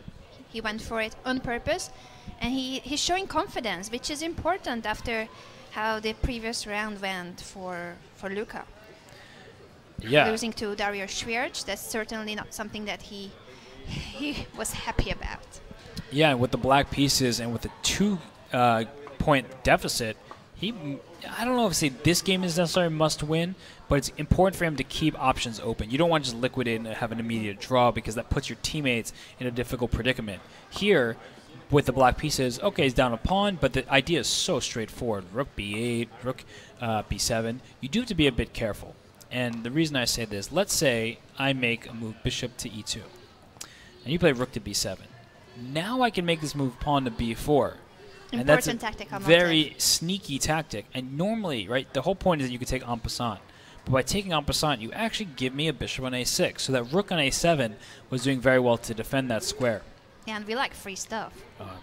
Well, I've always been told that there's no such thing as a free lunch. But I'm looking forward to the lunch that I'm going to get and not have to pay for myself. So that will be my free lunch. Free stuff is good.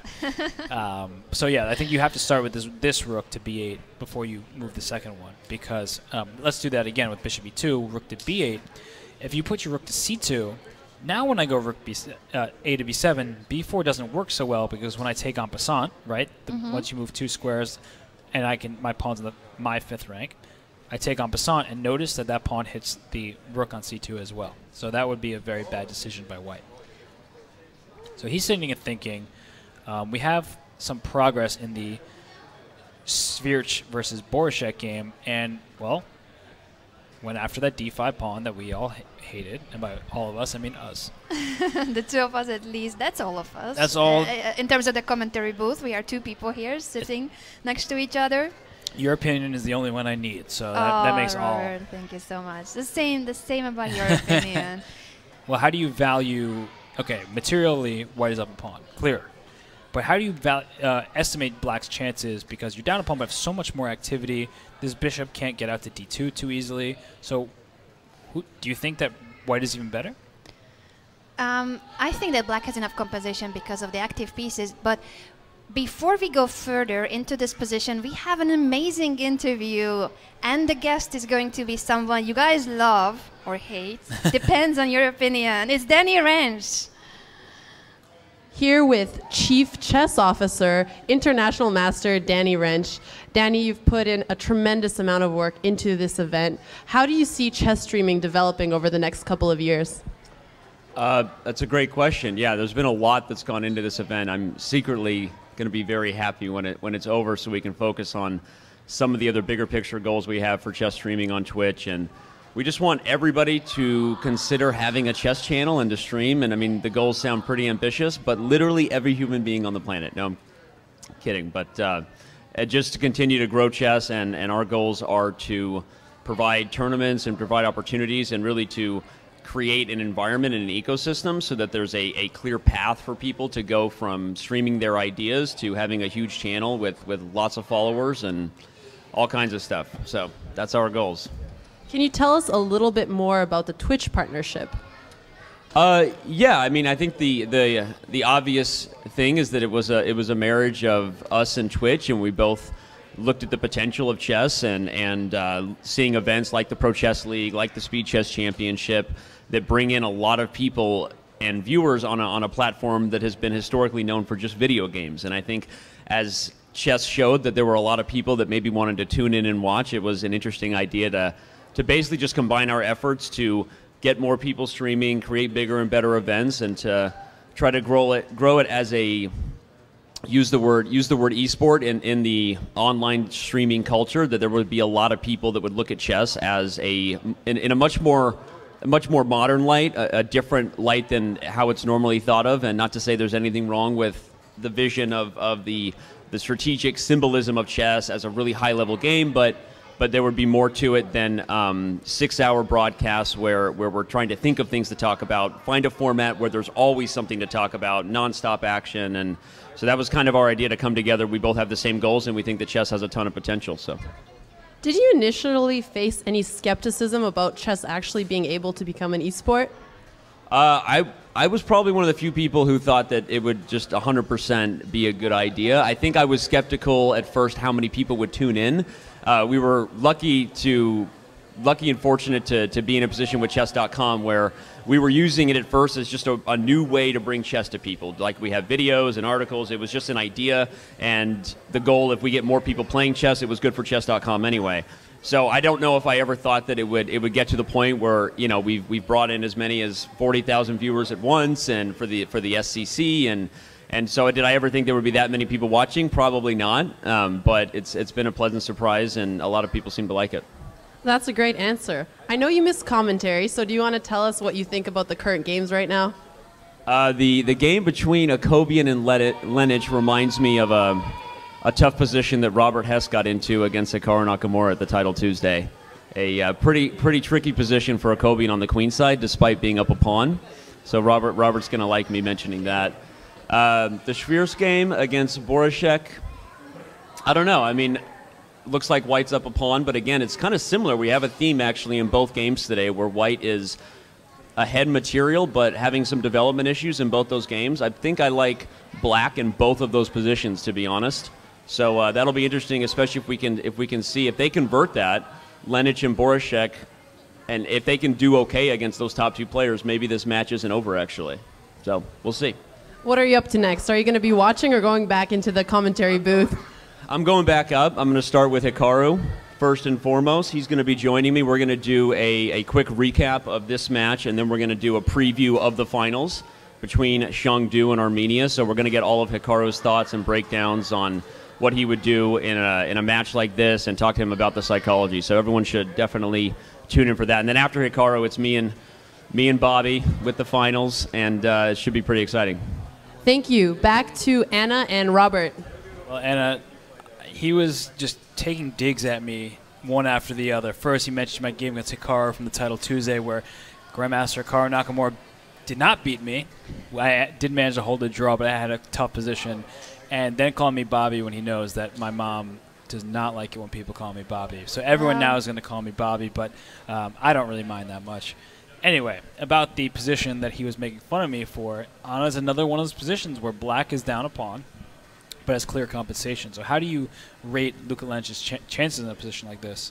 This looks like it was a banco, but it wasn't. Mm-hmm.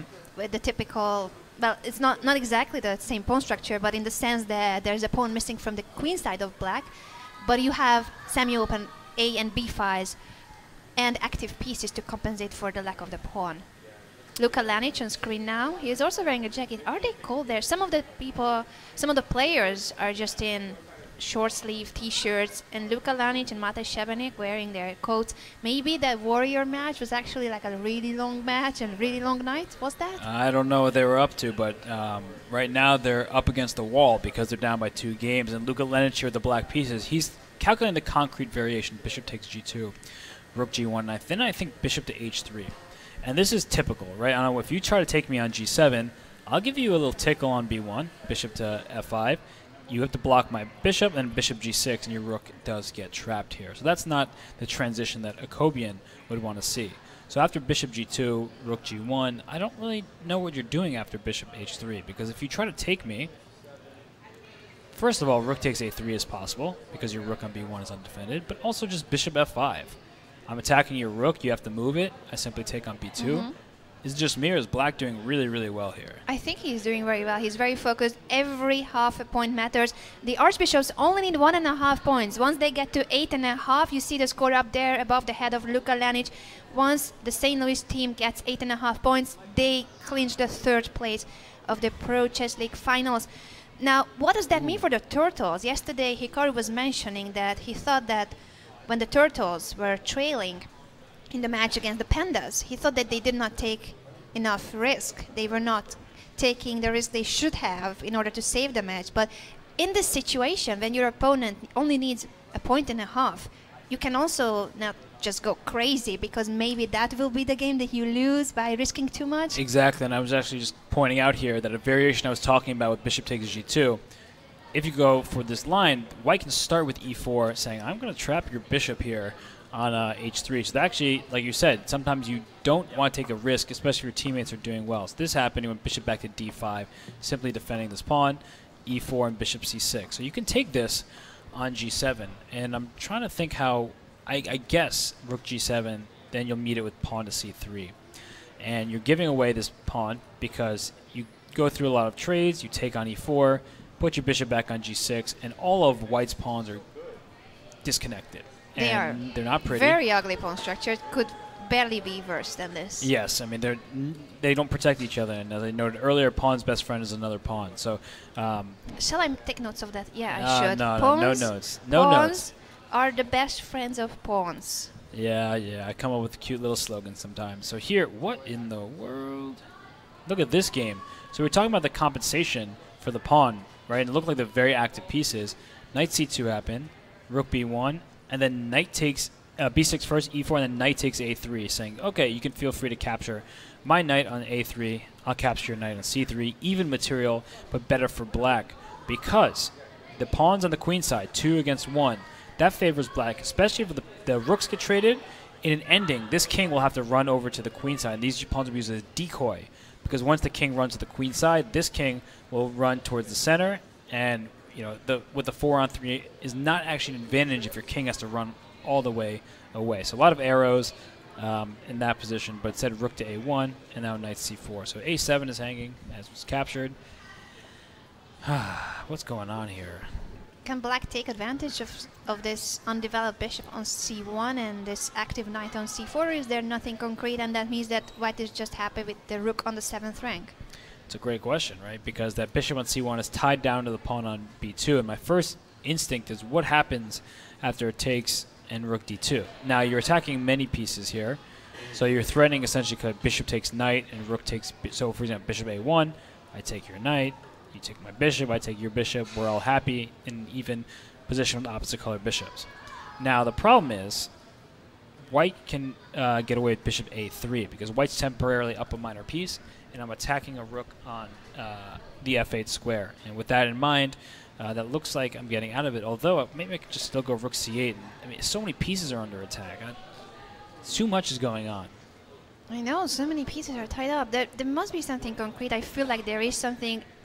Jure Borshek is definitely calculating all these force variations. We see Dario Schwierz on the camera. There it is. 3 out of 3 for the Polish, now American student, Dario Schwierz, playing for the St. Louis Archbishops.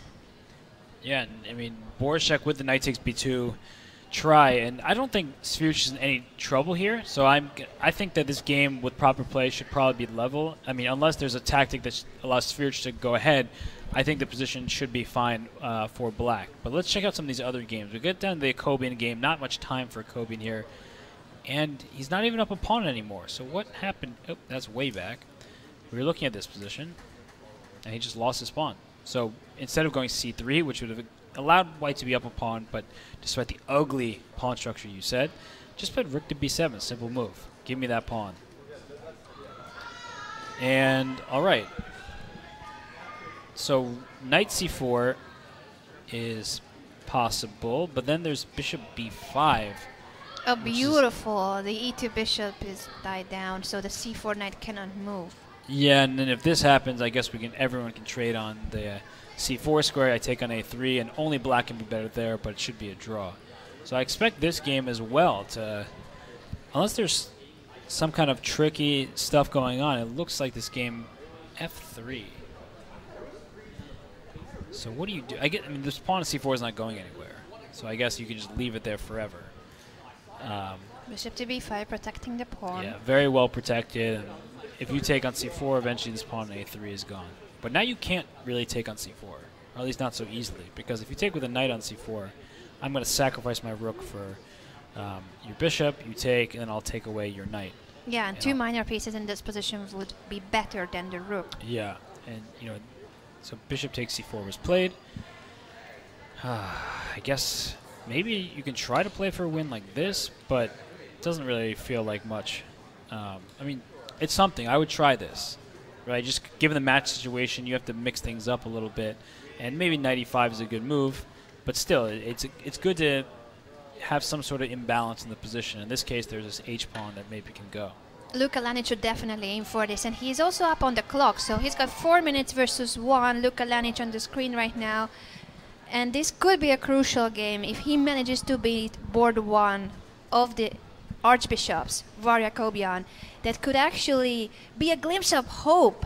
They need to score 3 points. 3 points out of 4 games, the Turtles, in order to get the 3rd place.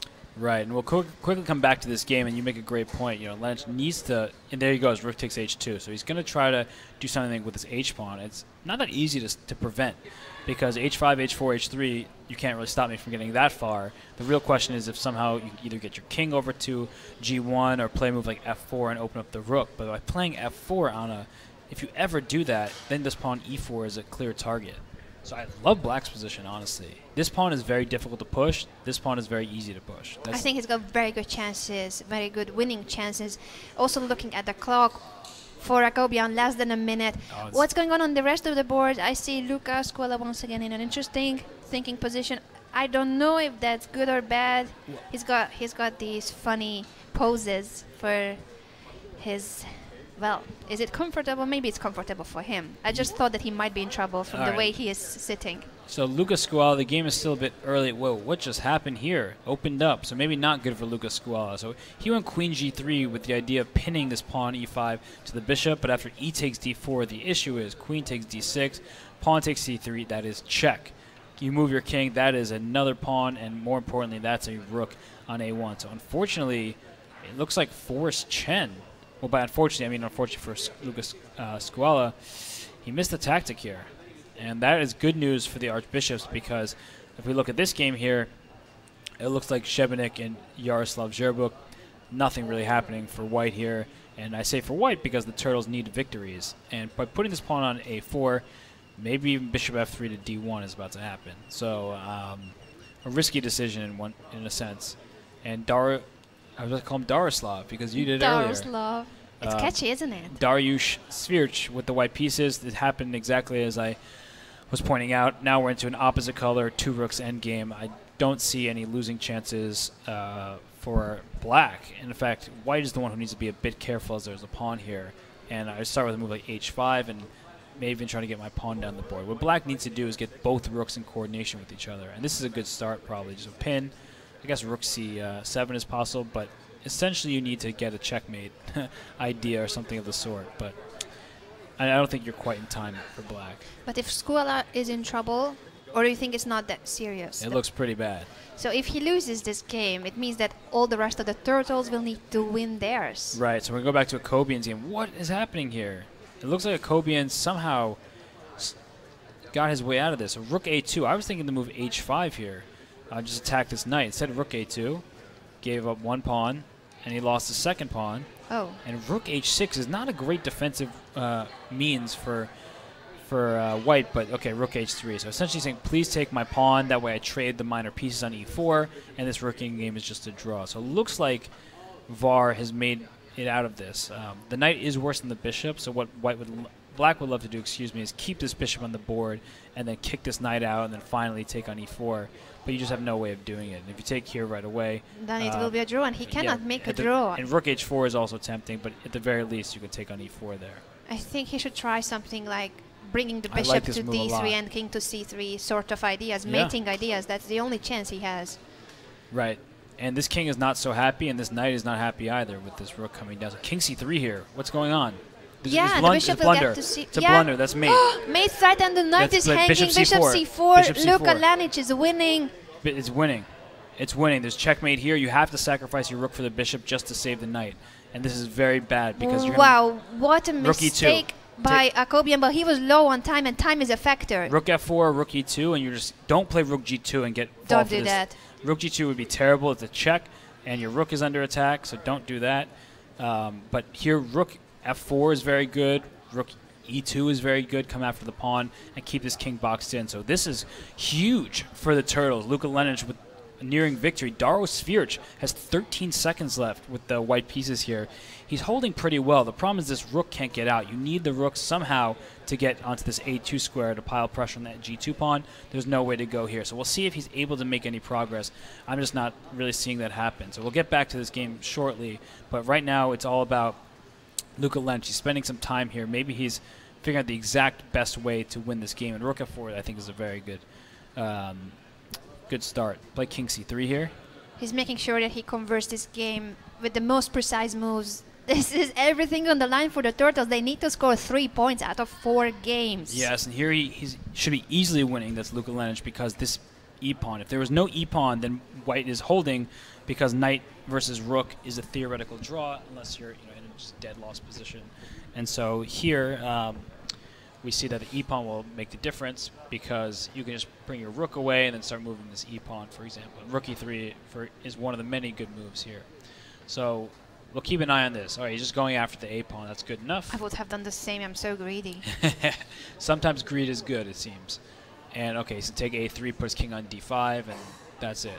This is game over for the Archbishops. And here, but too, what look at this, about 3 seconds. Okay, it's 5 seconds left. Uh-oh. Goodness me. Very passive defense here. And so you have to think at some point Can I use he g5. play? I was like bishop c4, bishop f1, and I would sacrifice the bishop to wow. give mate. Wow, that's a great idea. He's trying to go bishop c4.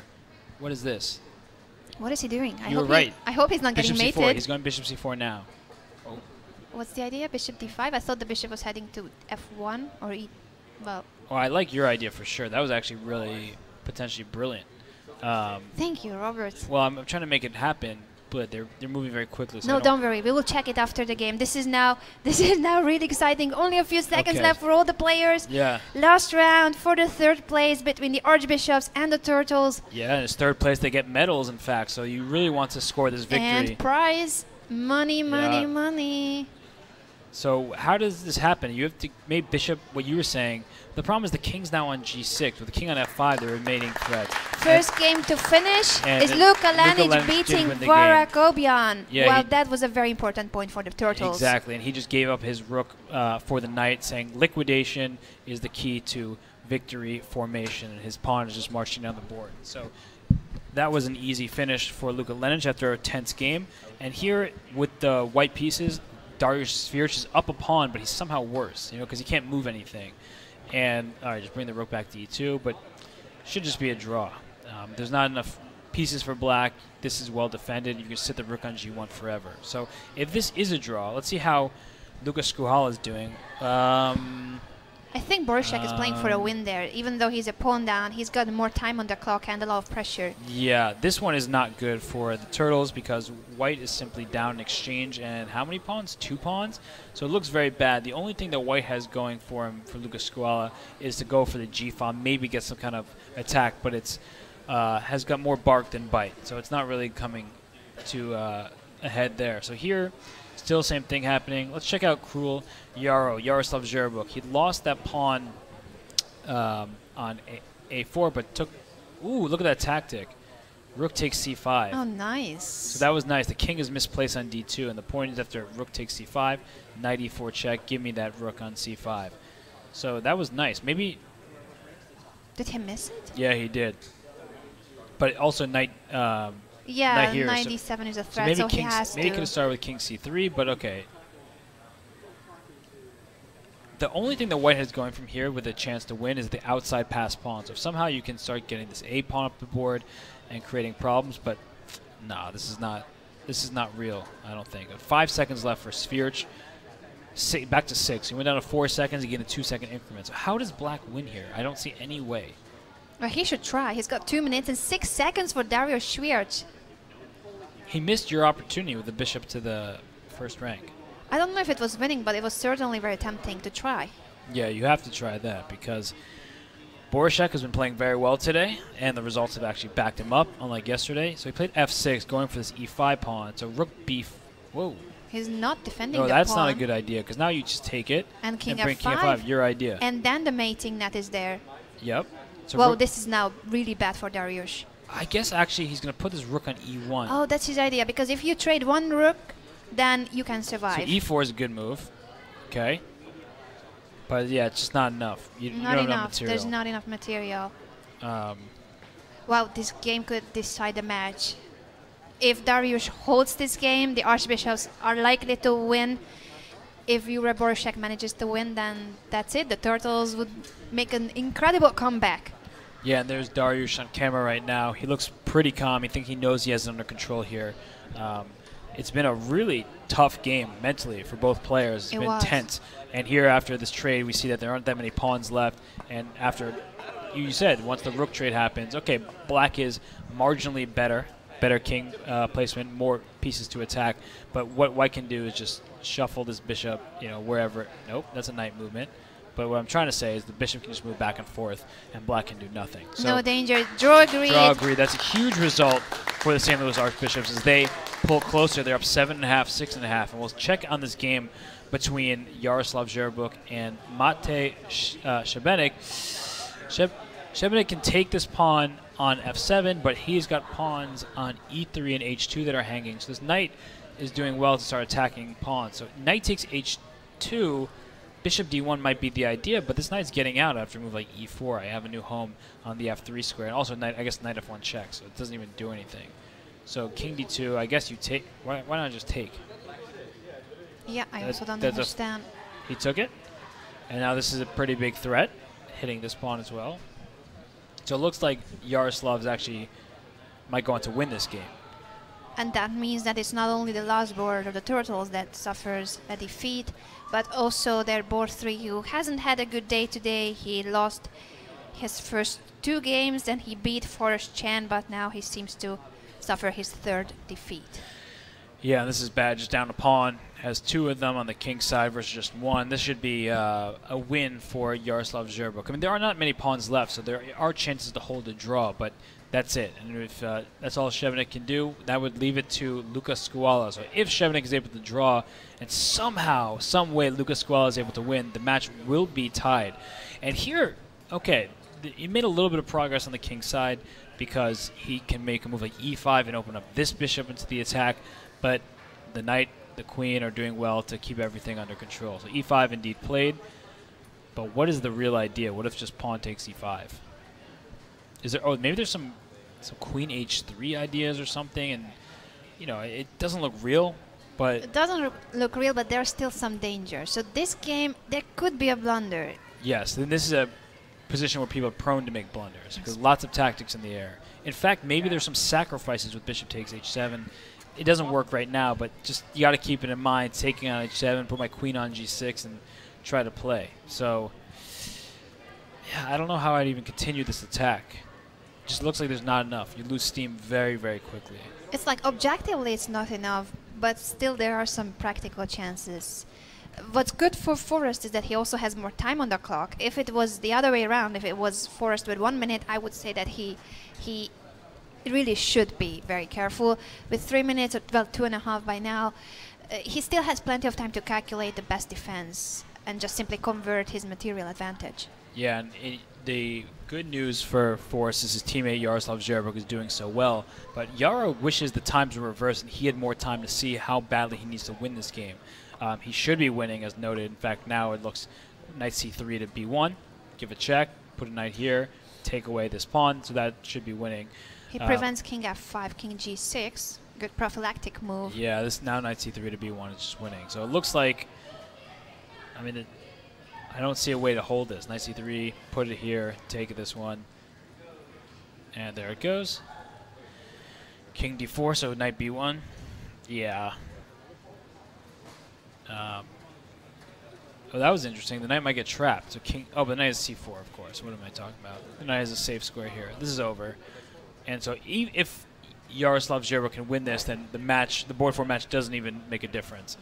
And we still see it's a bit complicated, but Forrest Chen is ahead here by a ton of material. And so unless he blunders checkmate, he should go on to win this one. And Yaroslav, just knight coming here. And it's completely winning. The pawn will promote.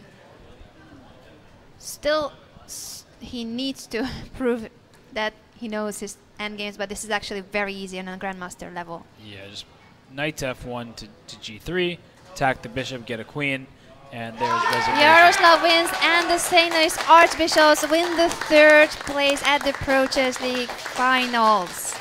Yeah, and a huge game there by Yaroslav Zhirbo, who he played an opening early on that, okay, his opponent got more space, and we go all the way back to the beginning, got that queen c6 move. It kind of caused confusion, trading queens into an ending, but he was able to pull through in this one, not just hold a draw, but in fact get a win.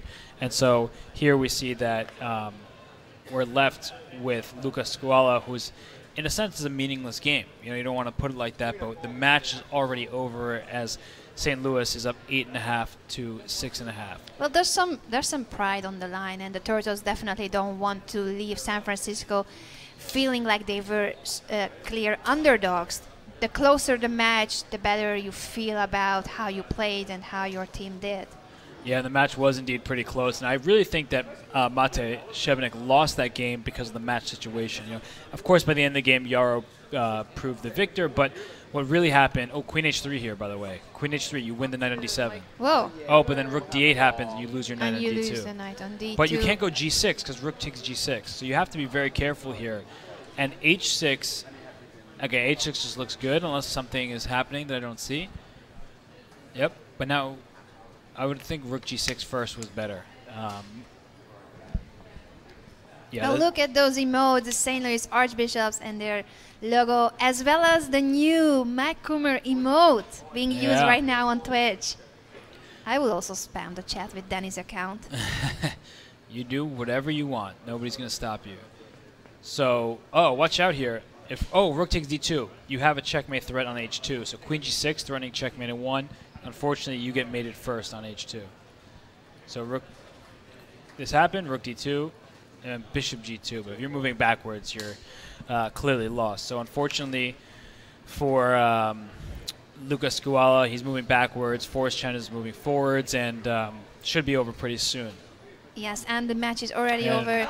Game resignation. Luca resigns against the youngest player of the PCL finals. We see them shaking hands. What a match this has been. The Turtles almost made a comeback. Yep. It seemed impossible because they needed to score 3 points out of 4 games. Statistically, that's too difficult. Yeah, don't call it a comeback is what the St. Louis Archbishop said, because they were down by 2, and that big game by Luka Lynch, very nice game. He pulled them very close, and unfortunately Mate Shevnik, he lost his game against Yaroslav Zhirbo. It was really a match situation because he saw his board 4, and unfortunately Lucas Scuala, in a critical moment, he just blundered. In a decent-looking opening, if we go back into the game, he did everything right in the opening stage of the game, right? By 11 moves in, everything looked fine. White has a strong center. There are some pins, and the bishop. The good thing is the rook on f1 has an open line, and so everything was looking very nice from Lucas Scuala's perspective. And then, unfortunately for him, he simply blundered to a tactic with after Queen G3, the pawn you can just capture. Sometimes you think a piece is pinned, it's not. And that's what I tell my students: is there are laws of chess and there are principles. The laws say if your king is behind a pawn and it's pinned, you can't move it. Oh, really? Right. But if a piece is behind that material, you can still move it. You just typically lose the material behind it. But sometimes you can sacrifice that material and get a win. So and this is what he missed here. And Forrest Chen knows the difference between principles and laws. Principles. Yeah. So much to learn from you. Now that we are on camera, I promise to our audience that I will get a signature from you as a #1 fan of Robert Hess. I'm getting an autograph now, right now, from Grandmaster Robert, his best commentator ever.